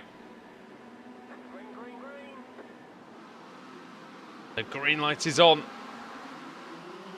Decent start by Sakovic, but a fantastic start by Sven Glatzel. Look at the jump that the German's got. Into turn 1, he's clear by miles ahead of Glatzel. Then it's Kieber. Lee Diemer's actually up into 3rd place, past Kieber. And Kip Stevens is in 5th, under pressure from John Roberts. What a fantastic start by Kieber. Stevens loses the back end. Manages to survive, but they are all through, it looks like, at the front. What's it like near the back, Adam? For the most part, everyone through safely. Just having a quick look. Yeah, everything's fine. I think Glatzel must have bought the SDK because that was a fantastic start. But it's wheel to wheel as we go through Dunlop. This is a Laidler, Chepelewski and Simmons all in a group. Simmons on the inside trying to get past the Apex Racing car. We've got a few Apex cars in there as well, including Jamie Fluke. I think that was one of the best starts I've ever seen in the Kia Optima. It wasn't a terrible start by Maciek Sakovic, but Ben Glatzel, absolutely fantastic, Alex, off the line. Yeah, launched it absolutely perfectly, didn't he? Awesome start. One of our customers? No. It's Cheppy. Into Chepelewski. Now that could be a massive slowdown. I don't know. It's going to be a huge slowdown, isn't it? There he goes. So that's Chepelewski's race ruined. Potentially the showdown for him as well. He should still be able to get points as long as he doesn't crash. That's a lot of points going to be lost. He's going to be near the back when it's all said and done. Yeah, it sort of swings in roundabouts, doesn't it? You can have a bad race, it looks like. and it bounces back to the next race. Oh no, he's not. So he hasn't served it. Oh, people are nearly crashing into him. Oh, I hear crashes. He's crawling off the racing line. He's absolutely crawling in Stelly to get this. Oh my word, an enormous crash. An served. absolutely enormous one. Jamie Rushworth, what on earth's happened there? Oh, the track's blocked, ladies and gentlemen. They need to bring the safety car out. We're still on the replay, so we'll see how this happens. Laidler gets caught up in it, so see where it started off. Who did it start it? Jamie Rushworth. Again, no safety car. But that's someone really... into the wall. Someone into the wall, a boosted car, actually, to car 22. Oh, yeah. Is that Roberts? No. Yeah, Roberts, John Roberts, 22. Roberts into the wall. My word. Everybody desperate to try and slow down. How did he do that? Must have been a hardware failure. Must have been. Oh, Rushworth had nowhere to go, did he? They've got to call the safety car out for these things. I'm sorry, it's ridiculous. You know, these need safety cars. Everybody's desperate to scramble through, and it causes more and more crashes. If they just pulled the safety car out, you know, you wouldn't get that. But as well, everyone would just slow down and stop. As well, the field is now massively split apart. I have to say, that's been an absolute nightmare for CQR. Jamie Rushworth out of the race. Diogo Melra, I think, joined him. Laidler as well. And so involved. And Wojciech Svidovic, by the way, is up to 6th place. Just ahead of Nicole Foggy. He's closing down the group of Kieber, Baxter and Stevens. Oh, was it Cheppy who had the slowdown? The pass keeper already. Yes. Yeah, it was Yes. Cheppy. Sorry, I thought it was Wojciech. Cheppy is down in 30s. Yeah. Andrew Whitehead had to come in as well. He jumped the start. Michael Hall's had a crash. He's just towed back to the pits. Don't know what's happened to him. So another showdown contender for CQRS line having to tow back to the pits. Dave Baker's gained 14 positions at him already, so wow, that's an improvement at least on the first 2 races, but still nothing to write home about from the season 7 champion. Hearing from John Roberts, the iRacing crashed. Yeah. Well, he went off. Don't know what happened to Michael Hall, but yeah, he towed back to the pits. But yeah, Sven Glatzel continues to lead then. He's got a 1.3 second lead over Maciek Sakovic in second, and it's Lee Diemer and everyone else. Baxter on Diemer, having a look into the final corner, late on the brakes, very, very good. Hits the apex beautifully. Oh, was there a little bit of contact there? It didn't matter, it got him turned nicely. And yeah, move complete. Nice move by Stephen Baxter, the YAM champion of the BSR Formula Renault Series. And Foggy, Svidovic and Haxton's out of the race. Foggy's quietly having a good showdown so far as well, aren't we, for first meeting? Yeah, Svidovic on Diemer, Diemer's on the AstroTurf. Baxter went off at turn 1. You can see how Wojciech closed right straight away up to the rear of the Fanatec car. Yeah, very good from Wojciech Svidovic so far. He started in 11th place. He's up into 4th now. And Glatzel's last win in the BSRTC was race 3 last week at Bathurst. So not long ago. He's gone a whole 3 races without a victory as Sven Glatzel. Lorne Murray's going well in 8th, just ahead of George Simmons, and Jamie Fluke going well in the top 10. Biggest mover in the field is Ricardo Castroledo. The car that went flying at the end of race 2 has gained 27 positions. 16th. We'll have to watch his first lap, I tell you. See how he gets through. See how he gets through that crash. Yeah, 8 foot to the floor, I imagine. Well, we'll see. We will bring Miguel Freitas was a victim of that as well on the last lap of the last race. He's now up to 24th. That's 18 positions gained. Adam McNally's up 21 in the Youth Energy car. He's going well at Suzuka here this evening. So we're seeing a spread out field a little bit, but we've got some good battles going on. Wojciech Svidovic is having a look, and you can see Nico Foggy in there as well. This is for 3rd, 4th and 5th positions, and it's going to be a tall order for Baxter. He's a quick driver, Adam, now in the Kia, but got to think that the showdown competitors of Svidovic and Foggy are going to be very, very good here. Yeah, I think if it was anyone else, Baxter would be able to hold it to them, but Svidovic is just doing so well at the moment. He's had time to prepare for this race meeting. He missed last week at Bathurst. He'd done it up. Oh, he goes wide, Baxter. Sorry, Adam. Baxter went onto the curb on the outside of 130R. Svidovic very late on the brakes. He's got the line. He's got the position. And has he? Well, I thought he had. I was surprised that Baxter managed to... yeah, that was very good from Stephen Baxter. I do apologise to him.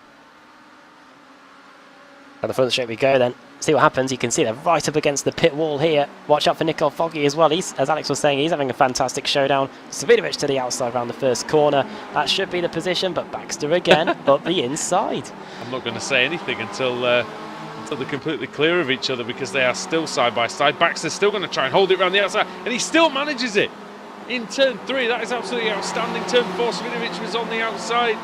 And Baxter's still using the outside line. Foggy with a great drive. This could be the Eddie Irvine move here, around the outside of both of them if they're not too careful. Oh, he's gonna try into Dunlop. Whoa. Yeah, Wojciech had to defend that a little bit there, didn't he? Took a tight line. He'll be compromised a little bit. Surely Foggy might get a run. Risky to stick your nose into Degner 1. He's not going to bother. Brilliant driving from all 3. It has to be said, Alex. And that's what Suzuka provides you when you do get overtaken here. You can be side by side for quite a long time. Yeah, fantastic and great battle. And Foggy used Foggy very intelligent there as well. Always trying to shape up the move at the same time as soon as Baxter was compromised. And yeah, did exactly that. But you have to do it the hard way, I have to say. Around the outside of that corner, it's probably the one place you think you're safe. I'll give a bit of a shout out, Adam, to Lee Diemer. He's started 4th. He's in 6th at the moment, but he's still only just 1 second behind this pack. Doing a good job of staying with them. Nicole Foggy, just to back up earlier, has had a good night so far. Finished 4th in race 1, 23rd in race 2. He's running a bit wide there through Spoon Curve, but it looks like it's helped him because he's now got a fantastic run onto the back straight behind Svidovic.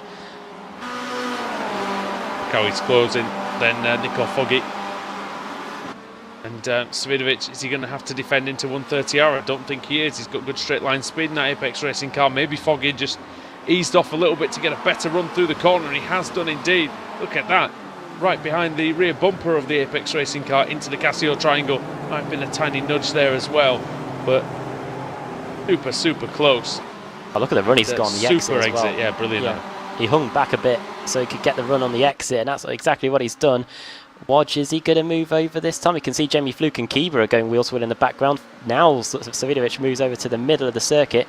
It's going to be impossible for Foggy to get that done around the outside, I think, and indeed. But he's going to cut back. Has a little look at the inside, but again, the Apex car holding its own.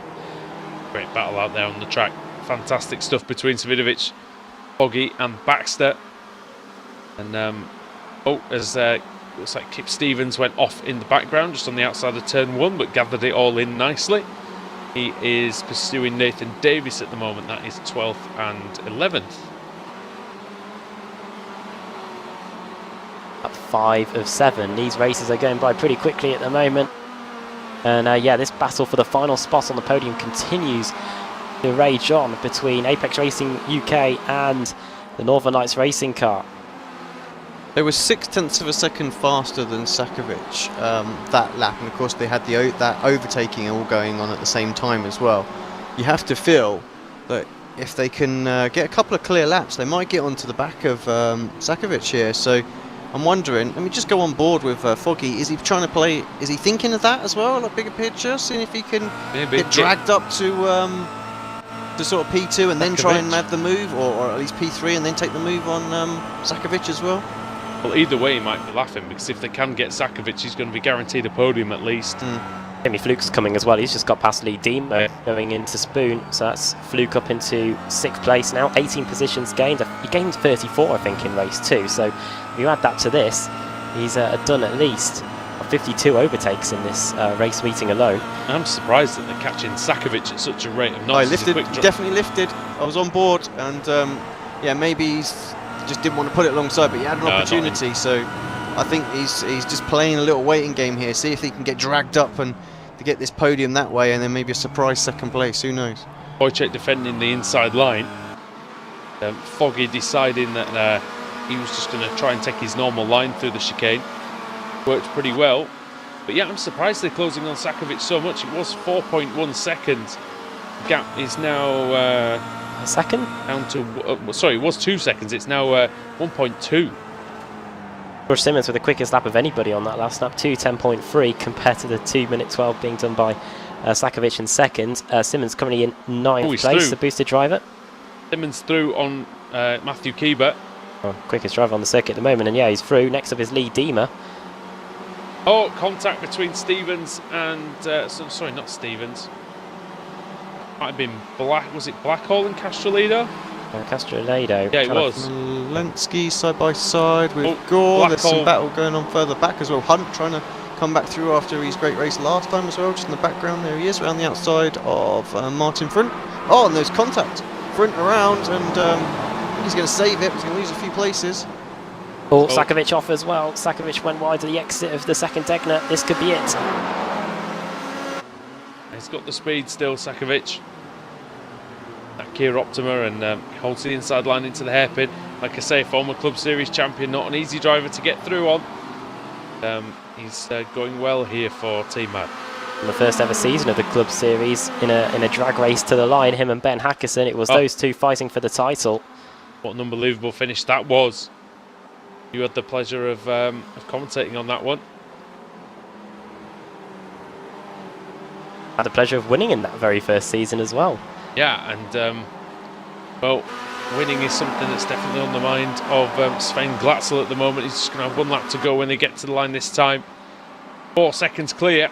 There he goes. Wojciech Savidovic then mounting his offensive into 130R. And Is he Foggy successful with that raid? He is. But Foggy, look at the speed he's got on the inside. He's going to try and go round the outside into the Casio triangle. He is. Nico Foggy. Oh! Going round the outside of Wojciech Savidovic. Can he do it? On the former champion, 2 times champion, season 6 and 2016. The prize little second place, you know, worked perfectly, doesn't it? At the moment, he's got to do the hard part now. try and finish this overtake.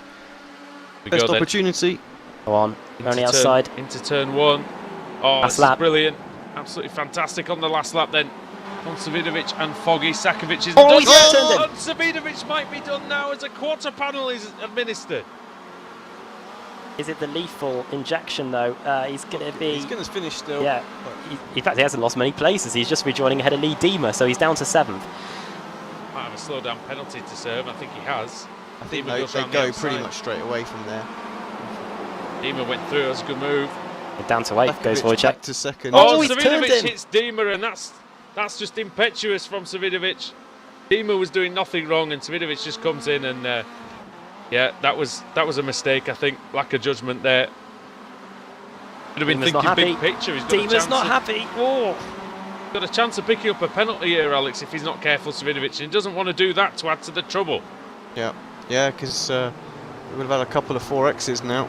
Oh, look at these off of the hairpin, 3 wide. Fluke's just about got Sakovic around the outside. Sakovic defending from Foggy, doesn't want to lose another place. This is now the battle for second place. Oh, yeah, one Apex car out of the way. We've got another one, and it's managed to get past Sakovic. iRacing Oh, World is he? Championship Oh! driver Jamie Oh, he's Fluke hit on the him. inside goes Sakovic. He hits Fluke, and Foggy through. Foggy's through, and Stephen Baxter's saying, "I'll have a piece of that as well, gents." Coming like a wrecking ball did to Sakovic Absolutely. there. He was never going to get that slowed down, but he tried anyway. Magic Sandwich took a bite out of the Apex car at the Apex. There you go. And he Where's was- Glatzel? 'Cause he he's was nearly right near the toast, end. wasn't he? Glatzel into the final chicane, and he's going to bag a win here in race 3. Sven Glatzel of Germany comes through for the Fanatec team and takes the win here at Suzuka. Fantastic job. Who's going to get second? Could be Foggy in it. Foggy. Second, yeah. Foggy, Baxter for third. Fluke, Sakovic, and Savidovic comes across afterwards, but not before he got passed by Simmons. So George Simmons in 6th place. Good start to the showdown for George. Nathan Davis 11th, Kip, Ayres, Castrolido, they're all streaming across the line. Bond versus car 16. That What's is this? This looks close. McFarlane. Oh Craft. God! Look at it all. These cars coming through. Oh, some post-race shenanigans going on there. Baker's trying to get a place on the line from off of Rizzo. Can't do it. Baker finishes in 39th in race 3. What a disaster for CQRS line that race was.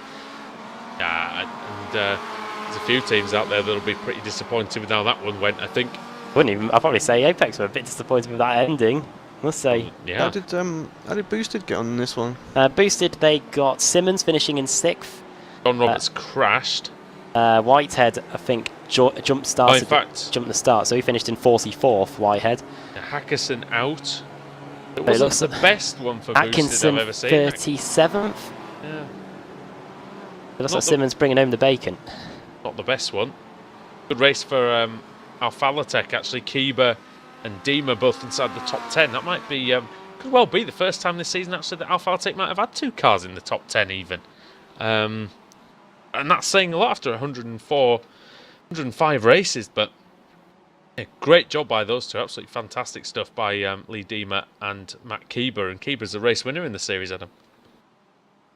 It was a very good job, especially most of those people that started in the top 10 managed to get a strong result out of that, if not a top 10, a top 15 finish. 3 different teams winning tonight as well. That's been one of the most enjoyable races we've had in a long time in the BSRTC. Running through the finishing order, Sven Glatzel wins the race. He won last week at Mount Panorama, that was race 3, and he does it again here. So good job from Sven Glatzel. Could Fanatec all of a sudden throw themselves into the contention for the showdown? Foggy second, he's definitely doing a good job. A 4th in race 1 and a 2nd in race 3. Stephen Baxter finishing in 3rd. 4th for Jamie Fluke. Could have been 2nd if it wasn't for Magic Sakovic shoving it up the inside in the final few corners. He finished in 5th. George Simmons 6th. Then Wojciech Savidovic 7th place. Turned around by Nicole Foggy on the exit of the first corner. I don't think that should be protested at all. Dima finishing in 8th. 9th for Matt Kiba and 10th for Lorne Murray. 11th for Nathan Davis, 12th for Kip Stevens, 13th for Jamie Ayres, 14th for Ricardo Castrolado ahead of 15th place for Stein Helgeson. I think biggest mover might have been Fanatec not on the showdown at all. I meant maybe one of their drivers. And yeah, and Sven Glatzel Glatzel. is. Yeah, Yeah, sorry, Glatzel. Glatzel is himself. And Baker is, Baxter is as well, sorry. Yes, in the M category, yeah. In the M category, yeah. He starts off in the lead. Yes, they do a few cars. Their team, obviously, not in the showdown. But yeah, I'll carry on. Castronedo, 43rd to 14th. Yeah, that's the onboard that we are desperately waiting for the first lap of the race. Helgeson 15th, Blackhall 16th, Everett 17th, Malcolm 18th, 19th Michael Blake and Josh Thompson in 20th place. Mark Woodhouse 21st, Max Wright 22nd, Dan Crafton 23rd, Brian Holmes 24th, McNally 25th, Freitas in 26th place, 7th for Alex Malensky, 28th for Richard Gore, then Vlad Sayan Tchaikovsky in 28th, 29th for 29th for him and 30th for Dan Hunt. Stalin Chapelewski 31st, 22nd for Colin Cunniff, Pete Howard 33rd, 34th for Laura Bond, 35th place finish for Ross McFarlane, then Martin Front, Stuart Atkinson, Rizzo, then Dave Baker in 39th. He'll be hoping for a full for the fourth race, otherwise Suzuka will definitely have been a write-off for him. Then Mark Johnston in 40th, Dave Crozier 41st, Roy Ververke in 42nd, Rob Gray in 43rd, Andrew Whitehead jumped the start, finished in 44th. And the cars that did not finish, Pete Newman 3 laps down, Matt Bunn CQRS line 4 laps down, Michael Hall another CQRS line car 4 laps down, Ben Hackison boosted, Laidler for CQR Race Hub. Then we got Rushworth another CQRS line car, Diogo Melro another CQRS line car, so that's what, 4 of them out, and John Roberts 7 laps down. Big crash for him when his iRacing froze. Yeah, massive problem for John Roberts, and that could be an expensive crash, even in the sim racing world. Yeah, Alex, reverse grid time then, mate, and a full could potentially be 44 cars. That could put the smile back on the face of Boosted. Yeah, let's give that a roll, then we'll get this replay up straight afterwards. Or a spin, even. Hasn't been roll for a while, has it? Oh, at least we've got another full. Yes, we have. Well, Dave Baker's going to be very happy with that, and so is also going to be happy as Andrew Whitehead. I've just had a look at Castronedo picking his way through that crash as well. Yeah, it's going to be Andrew Whitehead starting on the pole. He jumped the start in race 3. He's going to jump the gun. He's going to be promoted right to the front this time in race 4. Rob Graham starting in 2nd. 3rd, Roy Ververke. 4th, Dave Crozier. 5th, Mark Johnston. 6th, couldn't have picked a better position to start. Starting in 6th for race 4 will be Dave Baker. We're on board with Ricardo then. We'll see this out. Pretty standard start, first time, just stuck. You can't really go anywhere at the minute. We're going just up through Dunlop. Pitches himself to the outside. You've got Dan Hunt on the inside there. Just goes to show you have to be so cagey in these first couple of laps. Well, certainly the first lap. Under the bridge. He's got Brian Holmes, I think, in front of him and a boosted car to his left. Now coming up to the hairpin. Oh, through the middle. That's good. Somehow he has the space, and now he's got the CQRS line duo in front. Both of those, well, one of those cars is about to get crashed out of the race. Michael Hall didn't finish. Oh, Fanatec car sideways. Now we come up to Spoon. Lifting off a little bit. Now into the left-hander, up the inside of Michael Hall, thinking about it. You can see the slow-down car there of Stelian Chapelewski. That's why he finished so far down the order. And now we're coming up to the big crash. Let's see how he gets through this. You can see it. He can see it all. He gets on the brakes, checking up. Oh, cars are towing, which helps, and he's through. Was that a case of patience winning the day for Castronedo? It was, totally, yeah, totally. And he was on the right line. It seemed like the right-hand side of the track got through a lot cleaner than the left-hand side as well. So, yeah, just good driving all round. Some good moves. That one in the middle, a hairpin. Brilliant overtake that was. I wouldn't have even attempted that, let alone made it work. So absolutely fantastic stuff. Yeah, but the crash, I'm just having a look at it back now. I couldn't see it on the replay originally, but yeah, absolutely fantastic awareness from Castronedo. Pitted as well, so that's another place for him. Thank you very much. But yeah, good first lap. Just get on the brakes and not to just plough straight into the scene. There was one car, like you say, in his way that towed out of the race, which was probably just in the nick of time for him. But yeah, in general, that's how you gain any positions on the opening lap. Okay. Right, so we've got only one more race to go here tonight in the iRacing MSA British Sim Racers Touring Car Championship, and what will happen as we conclude a night of brilliant action in the first meeting of the Showdown. We'll catch you in just a few minutes' time.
Simulated racing can be awesome, but it can also be kind of a free-for-all.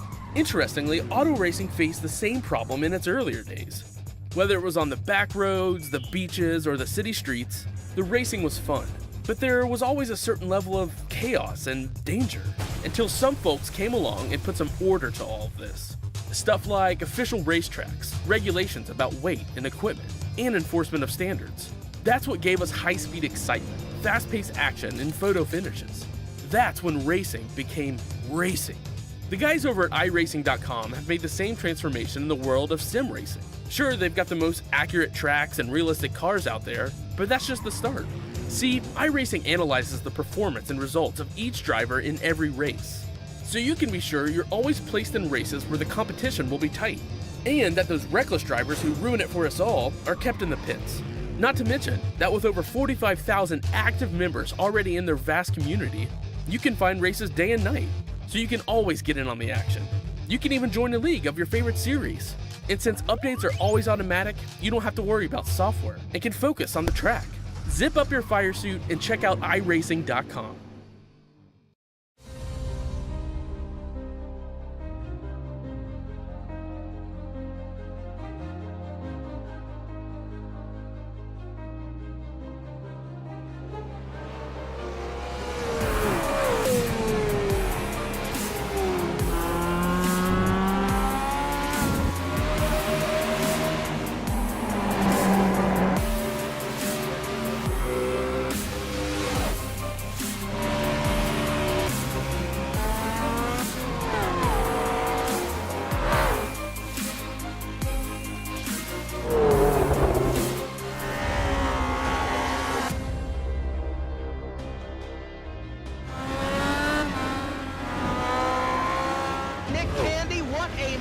Truex in the outside, contact made. 56 slides it into 4. Who's going to be at the stripe? Dead even, give it to Ryan Truex. Truex is your winner over Tandy.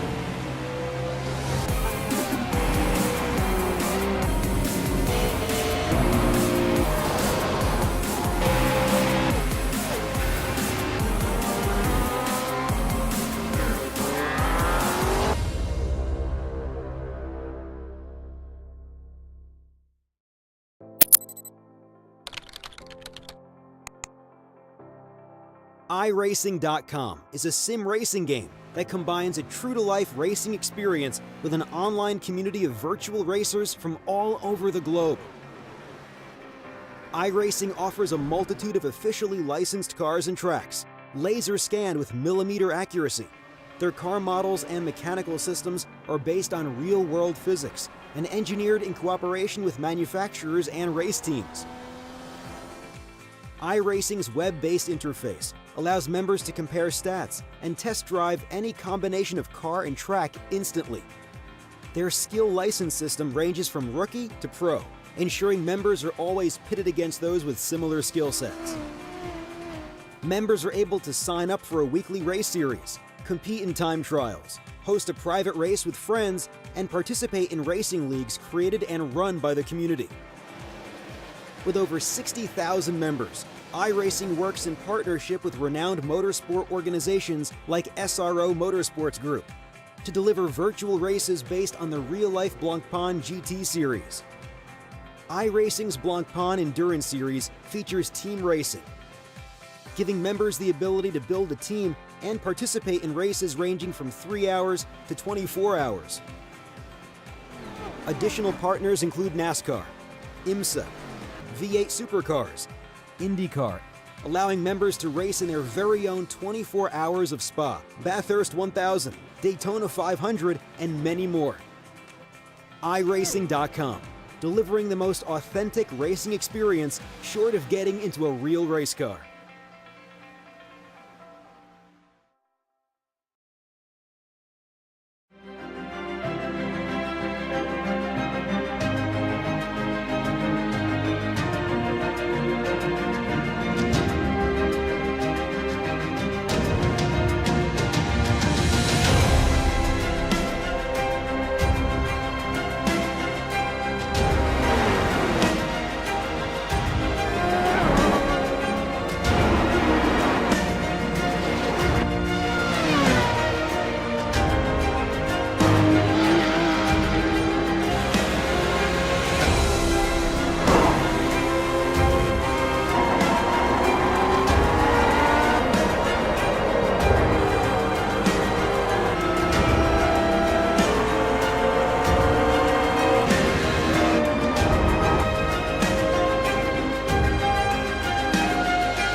The final time tonight, we return to the Suzuka circuit here on Apex Racing TV as the iRacing MSA British Sim Racers Touring Car Showdown continues. And the showdown will not slow down, Adam Bath, as we're into the 4th race here, and it will actually speed up because the track temperature has gone down to just 18 degrees Celsius. The showdown has been boosted, you could say, because Andrew Whitehead starting on the pole, Rob Graham 2nd, Ververke 3rd, Crozier 4th, Mark Johnston in 5th, Dave Baker, where else would he be starting? He's starting in 6th, then Rizzo, Atkinson, Martin Front and Ross McFarlane. I have to say that this probably is a must-win, if ever there was one, for Dave Baker. 0 points in race 1, and hasn't been near the front since then. So this is a really big opportunity for him to get a win and get on the showdown, because get on the showdown leaderboard, because Dan Craft was able to do that earlier.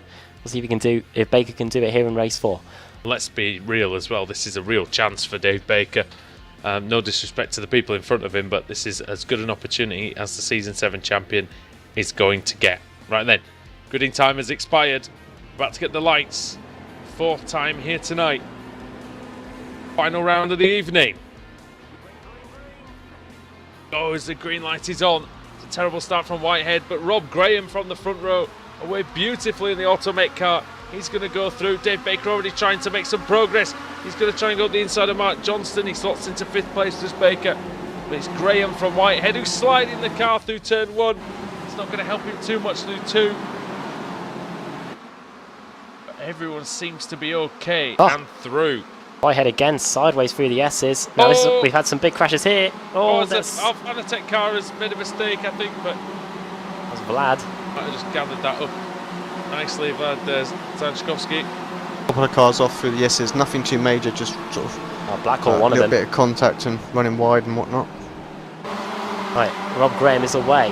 He's got a 6 tenths of a second, 7 tenths of a second lead over Andrew Whitehead already as we go into the Degner curves. Baker needs to get a move on here because McFarlane's not that far behind. Cunniff, Chepelevsky, Hunt, fast drivers. Baker, and I know he's going to do the Dave Baker thing, Alex, of being conservative, but he's better than these drivers in front, and he needs to make it count here.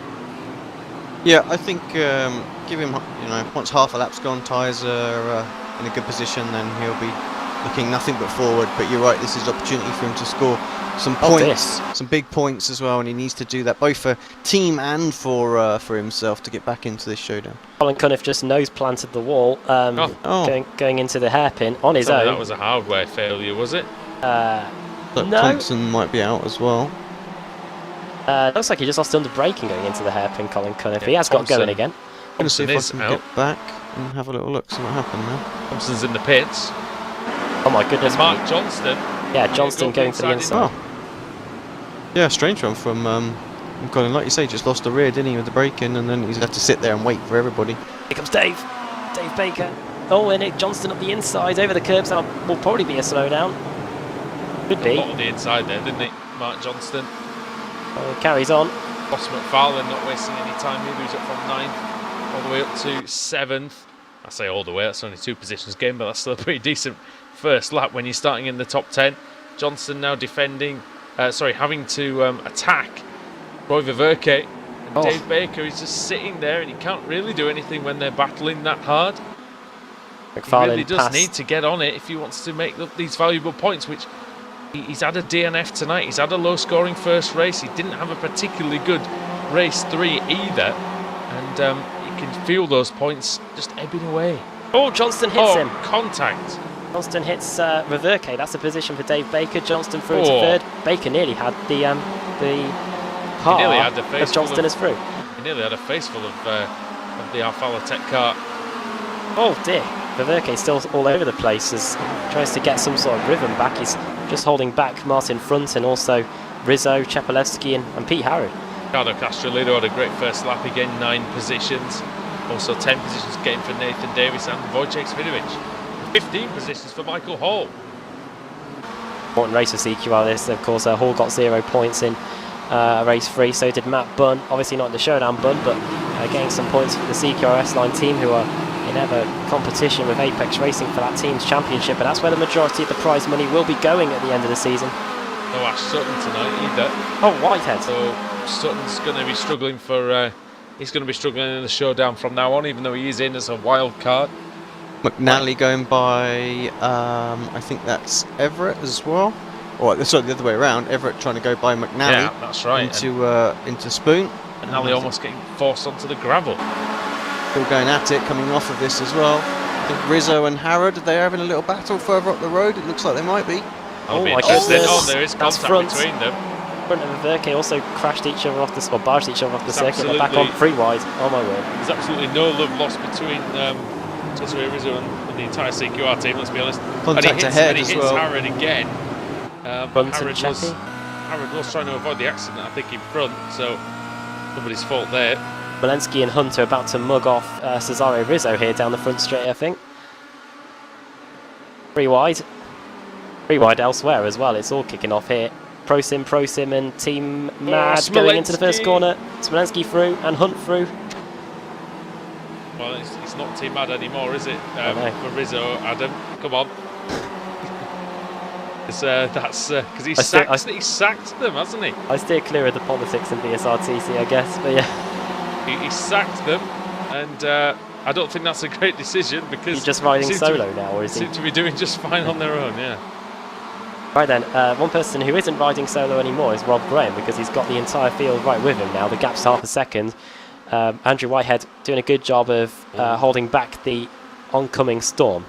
Graham cut a lot of Degner 1. I think he's got away with that one. Here comes Mark Johnston then. Good Dave, you're an Am driver this. Oh, Andrew Whitehead holding the inside nicely. Trying to get back to the front. I think he's got the pace to get back to Rob Graham, Alex. There's a Northern Lights racing car going very wide. I think there's Martin Front going super wide at the hairpin. Yeah, Keshley did make a move further back as well, staying with this front pack. I'm still surprised that Dave hasn't moved his way past these guys yet, to be honest. Yeah. Me too. I really am. I just thought that extra pace that he's got just be put to great use, but I don't know if he's being too cautious here. I mean, you've got to finish the races, I get that, but in this, here comes Johnston. To be honest, this is I'm not going to call it an easy one, but it's an easier one maybe for Baker than some of the others. Baker's got to be decisive here.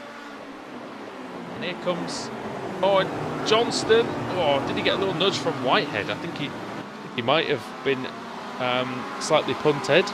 Well, Baker's through into third. He's 1 second off the lead now with 4 laps to go. 1 lap 4:07. Yeah, other drivers are available on the circuit, of course, apart from David Baker, but it's a good battle going on between Atkinson, Everett and Castrolido. Just in front of them, in fact, Kraft Bond and Rizzo. Walensky and Harrod right with each other. Smolensky went flying in there up the inside, and those two are going at it now into the beginning of the S's. Prosim versus CQR race up, and they nearly collided there. It's super close there between Harrod and Smolensky. And Hunt having a look up the inside. If Smolensky goes through, can be certain that Hunt's going to be right behind him. Walensky's not giving up, is he? That is fantastic. It's very close, and I can hear some contact, I think. There's some sliding in the background. Somebody's been maybe pushed slightly, or maybe a bit of a nudge into Degner 1 as well. Oh, Rizzo's got hit by someone. I'm sure that was. Mark Johnston's in the lead. What's happened to Rob Graham? That's what's happened. He's gone wide. Yeah, it's back. Johnston didn't get a great exit though. Must have tried an outside move into the hairpin or something and run wide, but he's not giving up though, is he? Graham needs to defend the inside, the Scotsman into Spoon Curve. Johnston's on the grass. He's an all-action driver, is Mark Johnston, Alex. He's never... That car body language is really sort of lively. Now. Yeah, I'm not quite sure. It looked cool, calm and collected a few laps ago, and yeah. Oh no, here we go. Well, Ross McFarlane, please be careful. 2 wide McFarlane needs to be careful for his AM Showdown as well. He's got a chance to win that AM category. I think he's the strongest, he may be the strongest AM driver out there. Johnston takes the lead. Baker still in third place. Mark Johnston. Falatek to the front. And yeah, good work from him. I'm finding the last win for Alpha Tech. Going back a while. Keeber, I imagine, at Brands Hatch, possibly. Brian Holmes 2 weeks ago. Brian Holmes 2 weeks at Brands Hatch, yeah. And by the way, Keeber's win was also at Brands Hatch on the Indy circuit. Ah, yes. That was the race meeting we had over... Oh, Will Shugurtha as well as an Alpha Tech driver. He won at Imola, race 4. There you go. You remember that? You were in that race. Oh, yeah. Probably DQ'd. I was probably reviewing the booth at that time. Yeah. Front versus Smolensky. Oh, that's pretty close, isn't it? He's hanging in well, Martin Front, the Dutchman.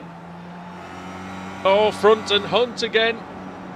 Oh, and Hunt hits Front. And there's a shunt. He's back in front. Martin Front. But now Dan Hunt's going around the outside. For that, I don't think. Alex, that was a very physical driving out there from these guys. Yeah, just going to get a little replay of it back up on screen. It's always the way, isn't it, when you start to go side by side through the S's. I think Hunt decided to be blunt and shunt Front. And Front bore the brunt of that collision from Hunt. And now it's Hunt that's in front of Front. Such a tricky corner as well. It always narrows down there, so I'm not surprised there was a little coming together. Just like you said, Front thought he had the line, but alas, there's still a Pro Sim car there. Oh, and Castrolito. Baker and Graham, sorry. Oh yeah, Castrolito. That's all kicking off, isn't it? That could be very much kicking off. But here comes David Baker for second place. He's going to have 2 laps to close down 1.8 seconds. That's if he can get it done, though. He's taking a very tight line. Yeah, has he just left it a bit too late to make his move forward? I wonder. Graham's very late on the brakes into the Casio Triangle. Baker all the way around the outside, though. And that That's should be a nice move, and this time he will get the move completed. And Stelin Chepelevsky's in the top 5 now. Look at that. 9 positions gained for Stelin Chepelevsky. He had that massive slowdown in race 3, but the reverse grid has been kind to him as well. And now he's up to 5th place, closing in on. He's got past Ross McFarlane, and now he's trying to get past Andrew Whitehead down the front straight. Whitehead with the advantage of the slipstream and some good bravery around the outside. He might get this one, might keep this one. Whitehead, Chepelevsky's forceful. Whitehead stands his ground. He will not be intimidated. Oh, but he might be defeated in a second. He's going to go wide. Oh, he hits the Bulgarian. Back on he goes. Chepelevsky goes wide. He loses 2 places, or 1 place to Ross McFarlane. Now Baker, he's got to get his head down if he wants to catch Johnston. Johnston's quick though, 2:10.2 on the last lap. I don't think Baker's got it in him, Alex, to catch that gap, to make that gap up. No, I don't think so. Johnston been lapping really good pace as well, based on what others have been doing tonight. So I think just don't make any mistakes. I think that's the main thing for Johnston. He did a couple earlier, didn't he? So. Well, Mark Johnston, he's a former driver in the series, Adam, but he came late to the party in this season. He's only driven 26 races. Oh my God! Hasn't taken a win yet. Yeah, I can see that coming from the rear view mirror. Whitehead and Graham. Oh my God! As they go into the spoon curve, here comes McFarlane round the outside and Chepelevsky. To back up your point, Johnston's doing really well, isn't he? We're going through spoon curve. Here comes Cheppy. Hasn't taken a win yet this season, Mark Johnston. He's got 1 lap to go in order to do it. So McFarlane heard the clear in his radio. He moves over straight away. Oh, Whitehead's cutting up Cheppy. They've come together already. Whitehead has a nice slipstream off of Graham. He throws it into 130R. He's very wide. Who's that in the background? That's Alex Smolensky. He's come to party as well in this group. Says, I hope there's some cake left for me. And maybe you'll get a big slice of it, Alex, if these two keep battling in front. Yeah, quite possibly. Because end up all the way. I mean, there's so many battles going on out there right now as well. Oh, what's going on, Brian Holmes? Brian Holmes dropping down the order. Oh, Brian he's must have had something coming out of 130R. He's facing the wrong way. Last winner for Alpha Tech 2 weeks ago at Brands. Back to the front though. Defended by Graham. Oh, he's left the door open a bit for his fellow Scot, Ross McFarlane, but manages to avoid it. Chepelevsky and Whitehead. Whitehead's having a look on McFarlane as well. It's a very, very close train. In the background, I see Martin Front and Castellino going at it. Here comes Smolensky around the outside of Chepelevsky. This could be interesting That's here. nice. Rosim driver up the inside and it's That's through. brilliant. That's a very nice move, Alex, by Smolensky. He's in the showdown for a reason. Oh, it's not over, Oh, you know. and he's Chepelevsky on the grass. He's not having any of this. They're And good it's friends Smolensky. as well, aren't There's they? more contact. Chepelevsky a lot of wrestles it back. There's a lot of respect between them as well, so I think Alex, you know, he's done everything he can there to not rub. On Hunt back to the Harrod. side of Harrod. Careful, guys. He nearly takes out your teammate. Oh, take that, he says. Is it Harrod again? What's going on? Not taking it, is he? Meanwhile, Personal between Harrod and Daniel Hunt. We're on the final lap. We're going towards Spoon Curve for the final time. All hell's breaking loose out there on the racetrack, but Robert Graham, he's still hanging on to this podium by his fingernails. And McFarlane very nearly willing to snap those fingernails off in order to get through into third place. BSRTC equivalent to the old firm here, I think. Automech versus Northern Lights Racing up the hill. Oh, well, it's been quite one-sided in some senses, just like it has been in real life, but we've got a very much a double-sided battle here into 130. Around the outside goes McFarlane. Oh, what a move! It's absolutely mighty. Around one of the best corners on the circuit. And Mark Johnston, speaking of mighty, he comes through. He's going to take his first win of the season and the most recent win for Alpha Tech. That's 3 for them, I think, this season. Fantastic work by Mark Johnston. David Baker has put the defibrillator on his title challenge, and he's shouted clear, and everybody else had to move out of the way, and Baker finishes second. That'll do for Baker, I think. A second place. I think every single championship contender's had one good race today, and Baker's been up there. We saw Wodge with the win in race 1, and yeah, we saw Kraft with the win in race 2. We saw Baker here with a second place in race 4. So I think it's all evened itself out after this first race meeting in the Showdown. Extremely close stuff there, as we've got a blown engine. Is it Michael Blake? I noticed he was slow. Is it? Oh, Hackerson. Hackerson who's blown the motor. After the line, yeah. We're waiting for Kip to finish as well. Yep. Quite a long way down.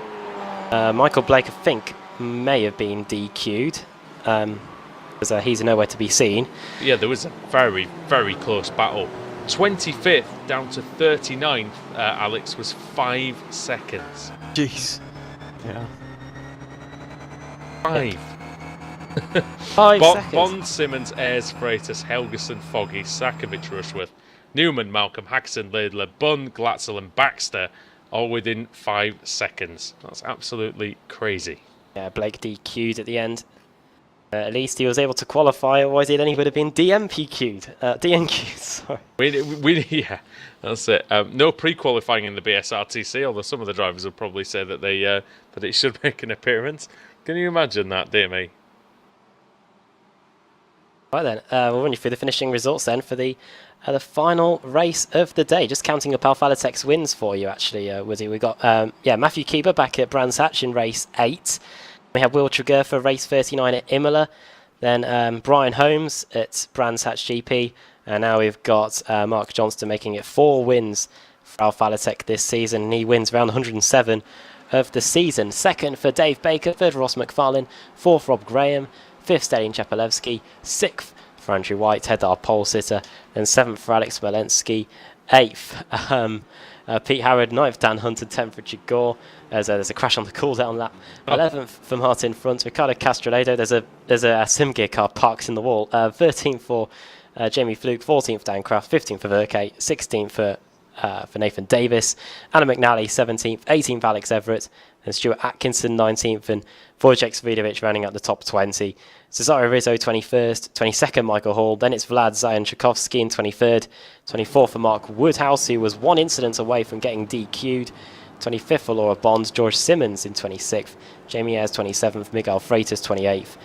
Thorstein Helgeson in 29th. This is this big gaggle that Woody was talking about. Nicole Foggy in 30th. Maciek Sakovic 31st. Half a second ahead of Jamie Rushworth in 32nd. And Pete Newman 33rd. Got Malcolm 34th. Ben Hackerson in 35th place with Laidler 36th. Bunn 37th till 38th. Baxter in 39th, and Blackhall 40th, and Cunniff 41st, 42nd, John Roberts, 43rd, Lorne Murray, 44th, Lee Deemer, then Max Wright 45th with Diogo Melro 46th, Michael Blake 47th, sorry, Kip Stevens 47th. So we had 47 cars to finish on the lead lap, with only 2 cars finishing 1 lap down, and they were Brian Holmes and Dave Crozier. 2 cars failed to finish. So we technically had 49 cars finish this race. The cars out of the race, Dave Crozier, Josh Thompson, and Matt Keeber. So we had Alpha Tech topping and tailing the field today. Thanks, Adam. Brilliant race that, Alex. Just action all the way throughout the field. I mean, absolutely outstanding. Even down to 44th place was still just 27 seconds off the lead. Yeah, great racing. All night long, all through the field. To be honest, it's not been any different from anything else we've had this season. It's been a fantastic season for racing. It's just carried on in the Showdown. So it's great that we didn't lose a few people with the Showdown as well. You know, a few people think, well, I've got nothing to really race for. I think most people have, though. I think just the way that the points have worked out, I think nearly every driver in the field has got something to go for. I think you're right. I think there is just a handful, really, isn't there? But even those drivers are still wanting to be involved in it for the remaining weeks, which is good. We've got the remaining races to come in the Showdown. 1 meeting down, 6 to go. We go to the Glen next week. Could be on the classic short layouts. Now, if we are on the Cup layout, it's going to be pretty interesting to watch indeed. Then we've got Monza, Sebring, Interlagos, Road America, and Daytona to end the season. Yeah, and we do visit the United States quite often in the Showdown. I think it's 4 times. 4 times, yes. And yeah, I think the American races they're always good fun because we always go to a lot of very varied tracks. Alex, Road America, big wide open circuit. You've got Sebring with the bumps and the concrete. You've got Daytona with its banked oval, and you've got what's the other one? Talking about the America tracks, we've got Sebring, Road America, Daytona, and Watkins. And Watkins, yeah. And Watkins Glen, which is again its own thing, and you'll see a lot of slipstream in there. So, I mean, which one of those is your favourite, Alex? I know, you like Road America quite a lot. It's tough. It's a tough call. I mean, I really do like Road America. I really like Watkins as well. I was quite happy when that's on next season's provisional WCS schedule again after they took it off. So, got to get there again, but I'm looking forward to trying to. Honestly, I think I'd put Watkins down. I just love that place. Yeah, it's been the scene of some amazing racing for everyone, really. In iRacing, you usually get some, and some awesome stuff. Do we have any We don't have any drivers coming to talk to us today. Interesting. If they don't turn up, I'd be willing to do a runner. Well, Mark Johnston, I can tell you, was absolutely buzzing about his win. I saw that in the iRacing chat. There you go. Mark Johnston is... So we can say that we've heard from Mark Johnston then. He's a very fast driver, is Johnston. But yeah, I don't think anybody's really chat to us as it is. Do you reckon? I hope we haven't offended them, but yeah. Oh, we probably have. I mean, all of them, I reckon. At some point during the season, yeah, across the 107 races that we've done, I think we've pretty much said something about everybody. But yeah, next week, Watkins Glen. If it's on the Cup layout, I think that's probably one of my favourite tracks for BSRTC racing. Just the speed that the Kias have around there, plus the carousel. We always see drivers trying to get that move done around the outside. So that should be a very good one, I think, next week. Yeah, we had an amazing race there in the Club 73 Touring Car Championship last year as well.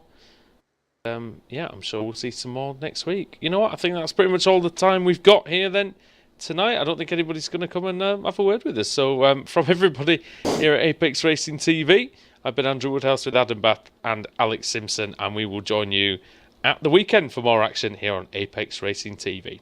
Good night.